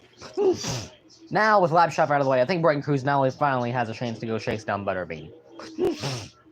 Every time there's not lap traffic, it feels like Brenton Cruz is able to run down Butterbean. Every time there is lap traffic, he kind of just falls off a bit.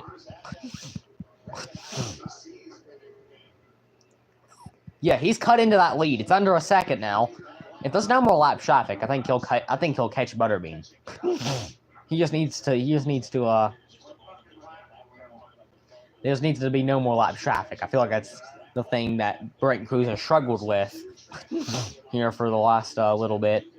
There's going to be another lap core up ahead, though. That's going to be Trevor Huddleston in 13th, who won the West race at Kern County. This is actually a combination race between the West and Main Series. So, lap for 10th between Cole Raz and Robbie Kennelly.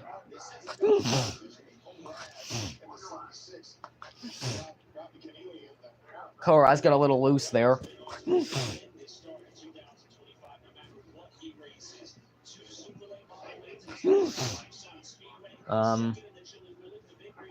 Is there an actual race called the Chili Billy? Is that an actual race? Is that the actual name? Cole Raz with the pass there on Robbie Kennelly. The lap for Michael Maples there.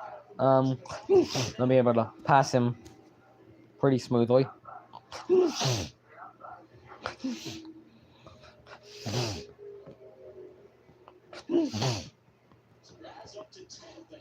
There's 17 laps to go for Butterbean, but Brenton Cruz has reeled him in.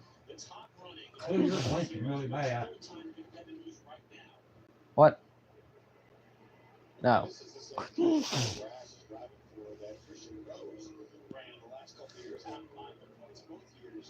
Yeah, I'm kidding.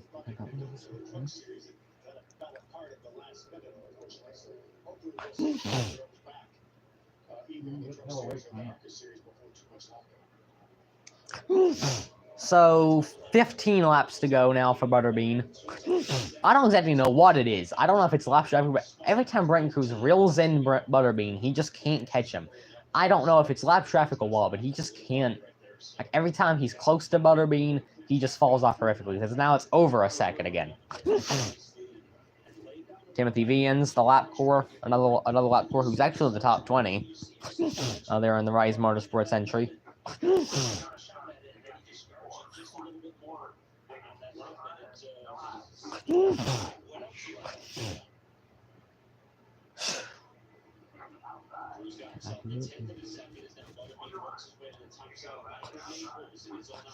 Second race for that team, the number 99, after winning the Hummingbirds team in 2024. So his own team this season paired up with Wyatt. Well, that took the night off Ryan Vargas was in the team car for Dave Lapsevich, remains on the racetrack. Straight and Lapsevich and Patrick Storopoli, these two got together early in the race, but since they're teammates, I don't expect them to do anything. If they do, I'd be utterly surprised. I mean, Vetturini, I think they have very explicit orders of what they are not supposed to do. So.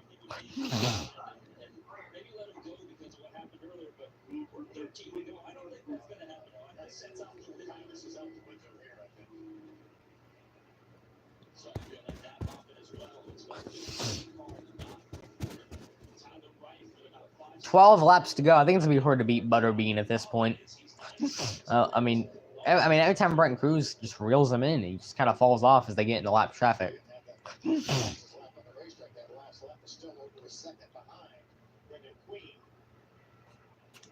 Good look here at Tyler Wright.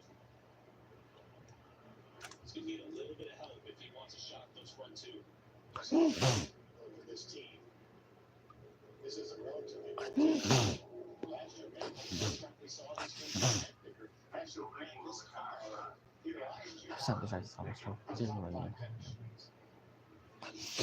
had a chance to drive for this organization at Iowa, a place that means a lot to Mason. Sam Mayer won the West Series race at Sonoma with his team as well. Right, good bit of good go right now. Heading down the final podium spot with 10 laps to go. But I don't think anyone's going to catch Butterbean unless there's a caution.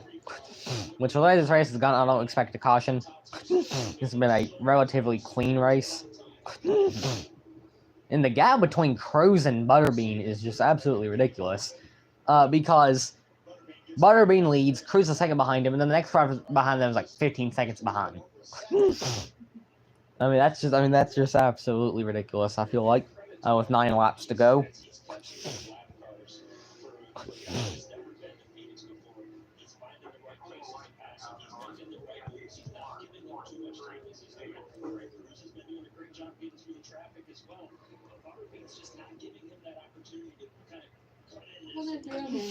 Brennan Queen. Of course, his name's not actually Butterbean, but if it was, that'd be cool.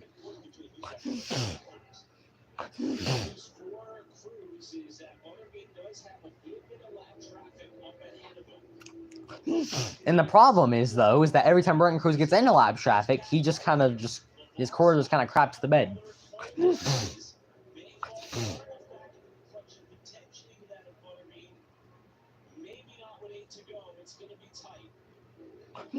7 laps to go now for Butterbean, and it's going to take some help if Brenton Cruz is going to win this race. Well, you about got that help because Kyle Keller about ate crap.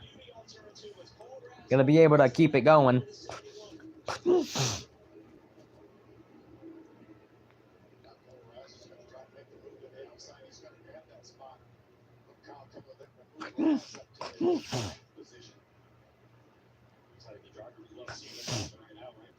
This is a smaggle of lap cores. You know, there's LeVar Scott, there's Blake Lothian, there's Cole Raz, there's Kyle Keller, there's Timothy Beans, there's Cody Dennison, there's Robbie Kennelly. It's a freaking smaggle worth of lap cores. 5 to go this time, though. Unless it's a caution, I think this is Butterbean's race to lose.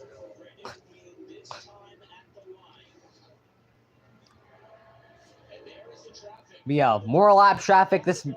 Let's say this is what Brenton Cruz needs, but at the same time, I really don't know. Because Brenton Cruz, every time he gets into lap traffic, his core just falls off. I feel like he just can't do as good in lap traffic as Butterbean can.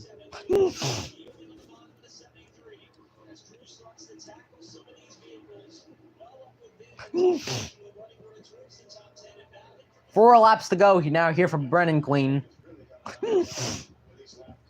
I think Cruz caught Queen just a bit, but a lot of lap traffic in between the two cores.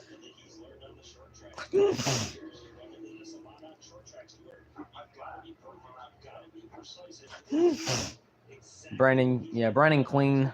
Brenton Cruz still trying to reel him in as we come to 3 laps to go. Another battle there for 4th as Straight and Lapsevich makes the pass on Thad Moffitt.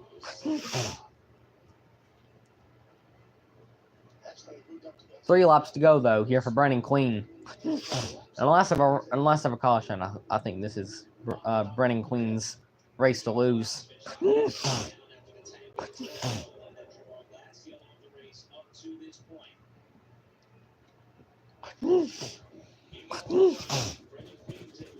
Two laps to go this time for Butterbean.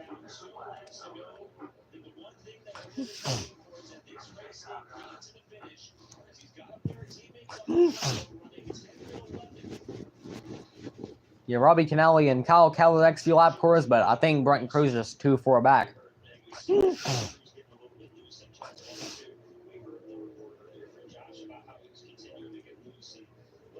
So this time, Brennan Clean gonna receive the white flag. He was pretty much the only core that could keep up with Brenton Cruz all night. And he's gonna be the... Oh, something's wrong with Kyle Keller. Yeah, he might be out of fuel. I don't really know what's... Yeah, he's swerving a lot. I think Kyle Keller out of fuel. Oh, God, the caution's out. Caution is out. Oh, Lord.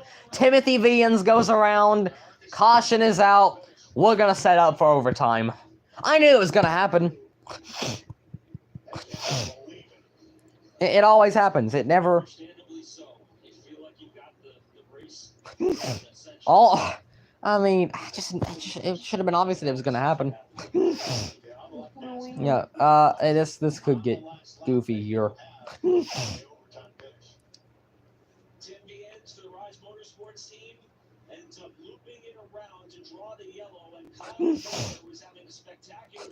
Kyle Keller out of fuel, as I've already mentioned. I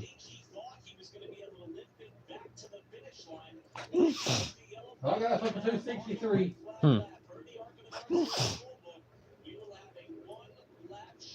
We're about to have a 1-lap shootout for the win. Good Lord Almighty.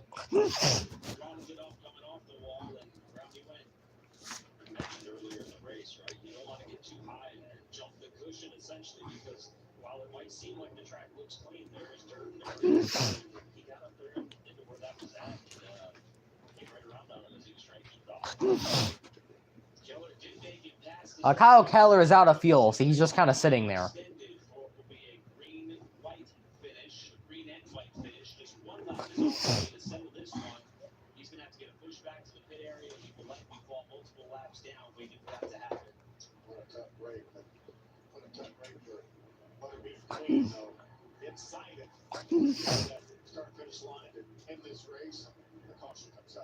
So if you're Butterbean, you're frustrated, right? You're frustrated in the race car right now because you felt like you had... All right, so 1-lap dash coming up. They're going to wave the green and white at the same time, and the next flag. I think no matter what the next flag is, it's going to finish the race, no matter if it's caution or checkered.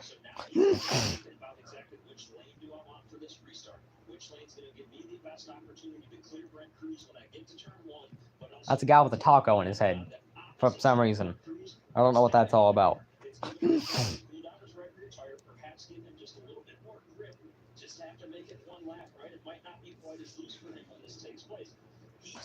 That's going to give Brenton Cruz one more shot at this thing, and if he's smart, he's taking the bottom. If he's not actually, no, he can't really take the bottom, though, can he? I don't think he really can take the bottom, is the problem.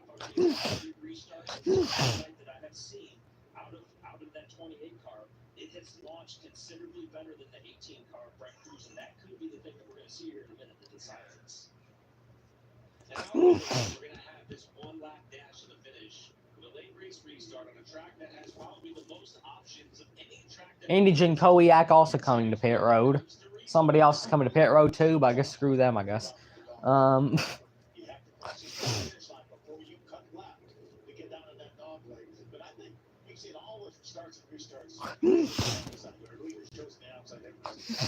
wonder if Butterbean will go along that line as well. This will pull Tyler Wright 10 seconds back up right onto the second row for the race. No, I couldn't see, so I thought Tyler Wright was more than 10 seconds back. I thought it was like 20.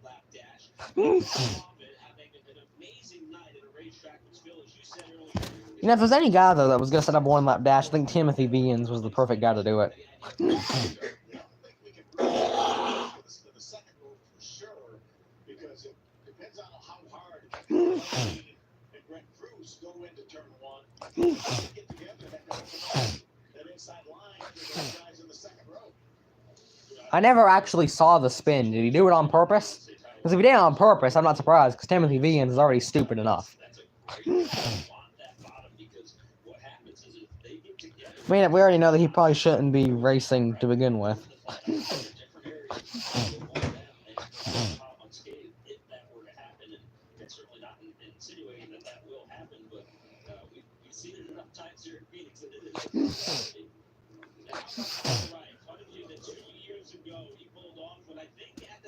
Play that tonight.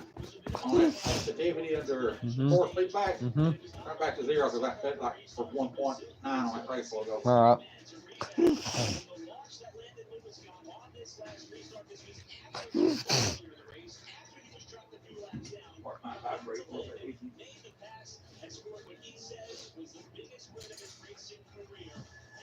Oh, do you really have to? Does she really have to do that right now? When they're about to have a one-lap dash? His mom just picking out my team gonna do that. What you want me to do? Nothing. I was like he was gonna come watch the finish, but you know.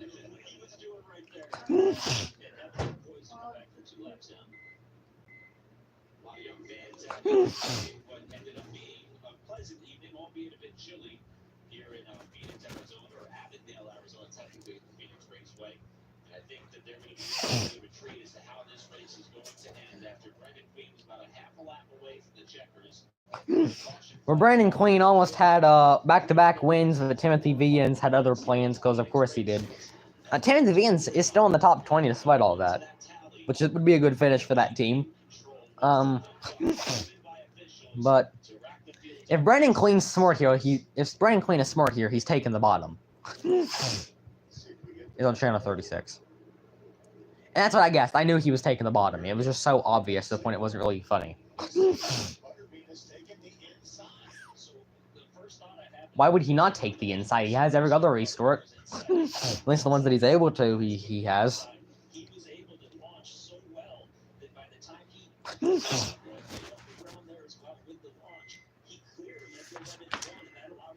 Alright. Well.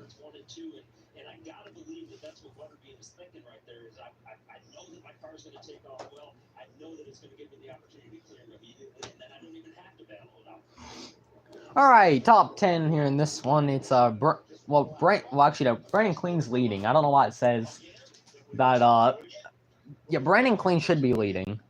And then Brent Cruz second. Third is Tyler Wright. Fourth, Trayton Lapsovich. Fifth, Thad Moffitt. Sixth, Patrick Storopoli. Seventh, Lawless Allen. Eighth, LeVar Scott. Ninth, Koraz. 10th, Robbie Kennelly. One lap dash here from Phoenix. And I assume we might actually tear some crap up. I'm just fully expecting it. Brent Cruz is going to get a good restart here. Green flag. One lap dash and... Oh, and Brandon Clean spun the tires. 3 wide for the lead. Almost 4. Oh, Tyler Wright just got turned. We stay green. Caution is now back out. Big hit there for Tyler Wright. And that will set up another attempt at a one-lap dash. So I got time to get my ticket Yeah, back. definitely.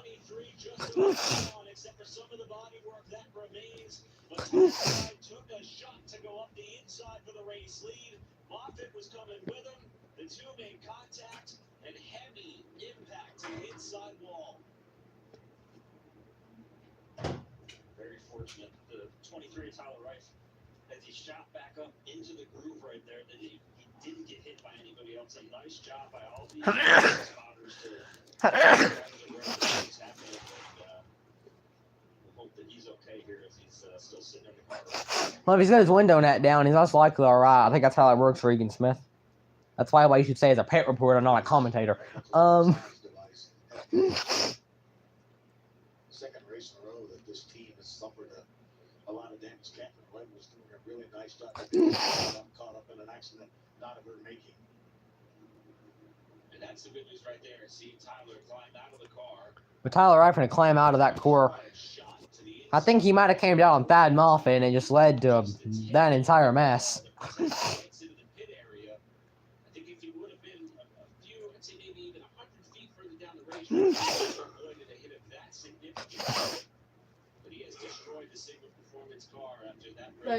Alright, that's great.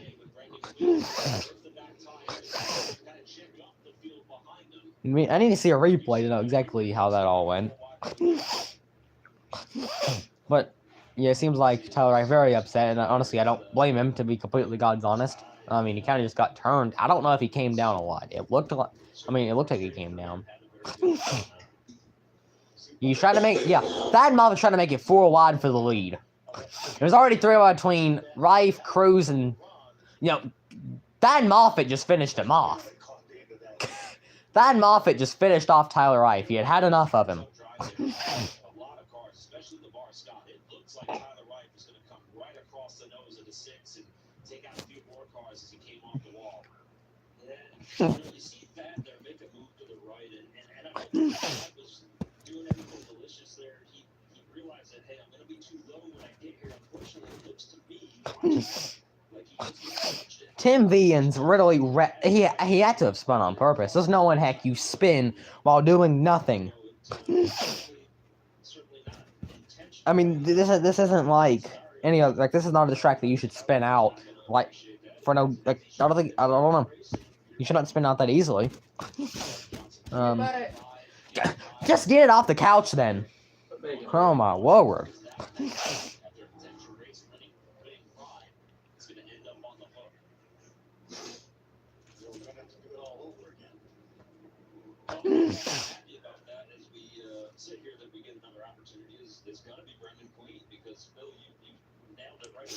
Spun the tires. You saw that car jump sideways, and now what he's going to be thinking about is, okay, did I pick the lane, the right lane? Did I pick the lane that I want? Maybe tires. It doesn't have the grip and the launch.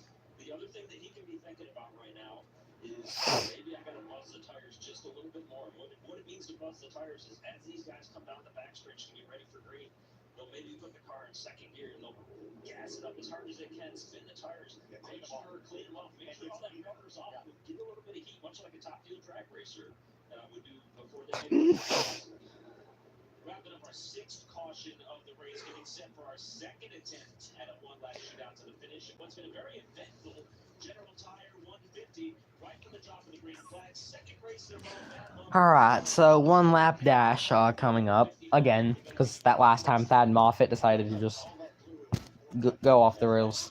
First caution for incident. Jake Bowman to the Bill McAnally, number 19, lost the left front tire, went up into the wall in turn 1.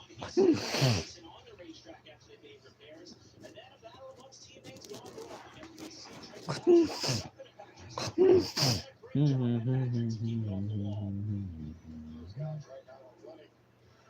In the top 5, you see Tim Vians to bring up the caution as the white flag was displayed. The black person choice but to put that caution flag out. Alright, another attempt at a 1 lap dash. Number 6. And how about our top 5? Of course, we talked a lot about Brendan Queen and Brett Cruz tonight as the night has gone on, but Trey Lapsovich. I still don't know why they gave Wooka the 1 lap dash rule. Like, you could give that to any other series, but you give it to the one when you know that the drivers aren't nearly as good as anybody else. Like, you give the worst series out of the 4 the 1 lap dash rule, and I feel like that never had a chance of working. Apparently the tow truck hit the wall. You can't have that happening.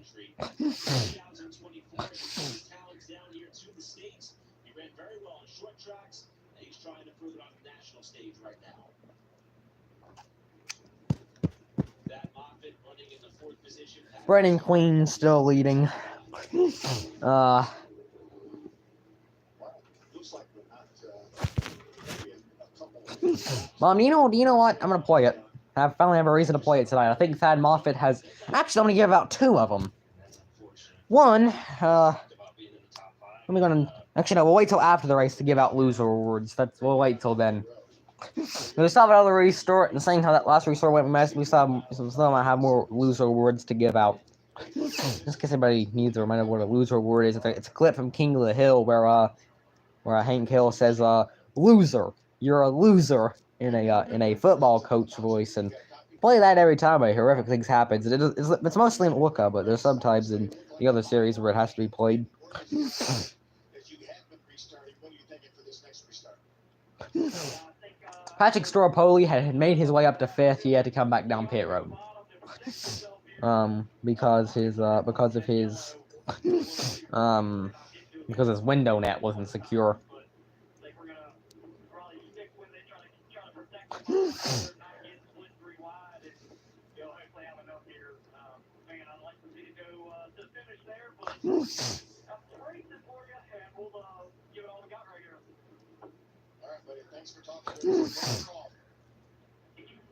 Alright, another attempt at a one-lap dash.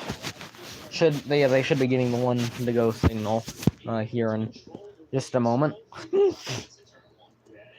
like that move, and I liked it the first time. I like it this time as well. If indeed he stays on the bottom, as he just told us he was going to do, he knows now he's got to be a little bit more cautious with that wheel spin. Now that he maybe have to clean him off, as I said a moment ago, and the mistakes that he made. All right. Second attempt at a one-lap dash. They have unlimited attempts, so we might be here all night.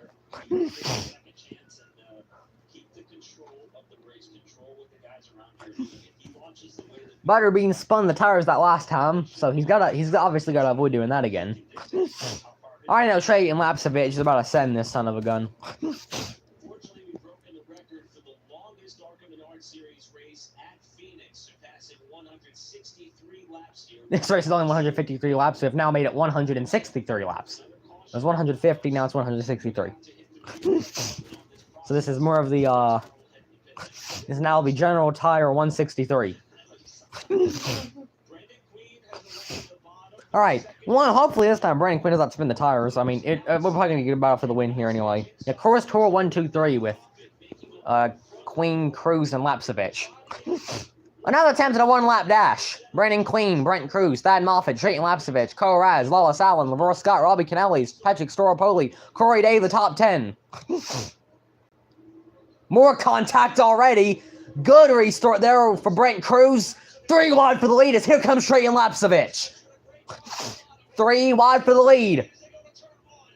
Contact between Cruz and Queen. All kinds of contact. Brandon Queen back to the lead. Will Brent Cruz give him a bump?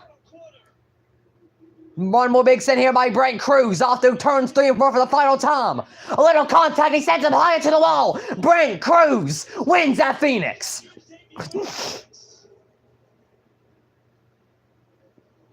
Woo! Great. I didn't really care. I don't think he should have put him in the wall, but my God, if that wasn't a dang good finish.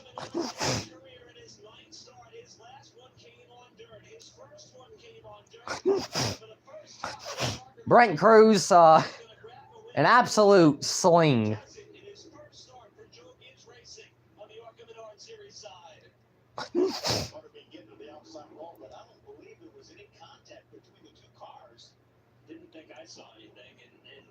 I don't even know if there was contact or not. I just assumed that there was because Brent Cruz swung it down in there.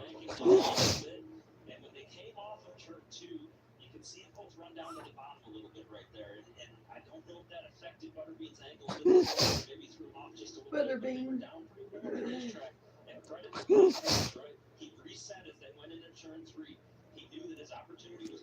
Well, Brent Cruz comes home with his 3rd career Orca Menard Series win, his first with Joe Gibbs. We need to see a replay of that one to see if there's any contact or not.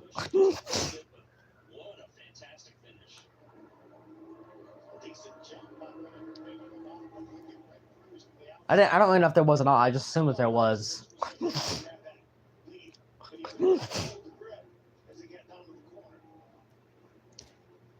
Let's see.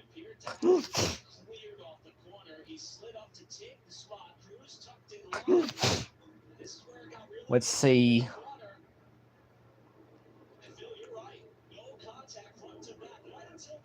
Yeah, there was a little contact. There wasn't much at all.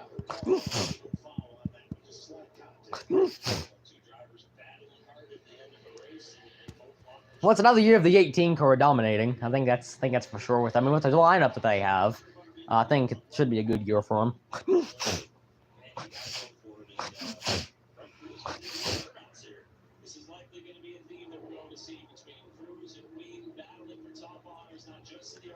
Well, I think I've already learned that Brent Cruz is possibly one of the best drivers currently. I don't think there's any ifs, ands, or buts about it. I think it's a decent enough take. I don't know what he can't actually win in now that I think about it.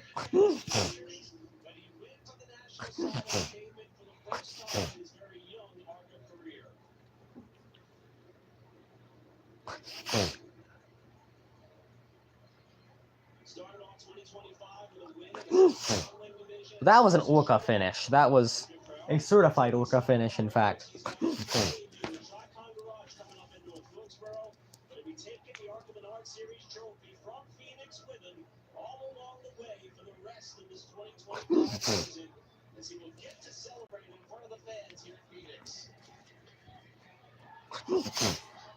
Has he won before? Yeah, he won at Springfield in 2020. I'm sorry, 2023, and then he won at DuQuoin last year.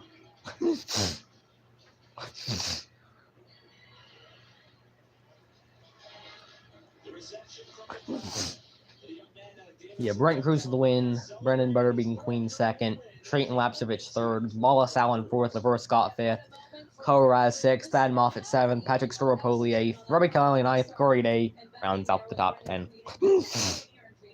Yeah, just thank the good Lord above for keeping us safe. Just want to say thank you to all you guys for being out here. I want to give a huge thanks to everybody at Joe Gibbs Racing and JBL and Mobile One and everybody at Toyota Racing for helping me be here. And when this race is so special for me, it's my mom's birthday yesterday. So, dedicating this win to her, and just can't thank the Joe Gibbs Racing crew enough. With no practice, and we showed up with a car this fast. It's pretty cool. Been racing Brendan for the whole year last year, and been able to race him for part of the season, and come here to the ARCA series at a track like Phoenix and race him for the win was really, really special. A great job to the 28 group. They had the winning car today, and great caution at the end.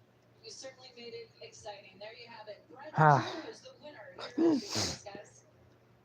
Thanks, Caitlin. 46th different ARCA driver to win for Joe Gibbs Racing, a 46th win for the organization. Third time at Phoenix. Here's another race this week with a race nominee. This one may be hard to beat. Well, this is going to be a highlight for sure. This is a strong move to the inside. Slight contact there as he got a little bit. Brendan got up into the wall just a little bit, but a great battle for him. And I think if we were to nitpick anything right there at the end, it would be maybe just close that door a little bit more if your motor be down to the bottom, take the air off of his nose, don't allow him to get that clean air, and even to drive up there into your door, let that happen. But man, we saw some sweet moves. It was definitely wonderful. Don't forget ARCARacing.com Monday, 3 p.m. Eastern Time to see who's crowned the race this week. Move the race. The other end of that amazing battle to the Brendan Green has been Josh Simpson. And Butterbean Green comes home second place tonight as you just to watch back that final lap. What would you have done different there? Honestly, I don't want to say nothing to get myself in trouble, but it's just frustrating. All the way to Phoenix was knocking us out of the way, you know. And honestly, I'm just going to look at it as I got to do a better job on that restart. And in my defense, I should never get close enough. I gave him the bottom and the one to try to not get hit because he had such a run off of two because I cleared it.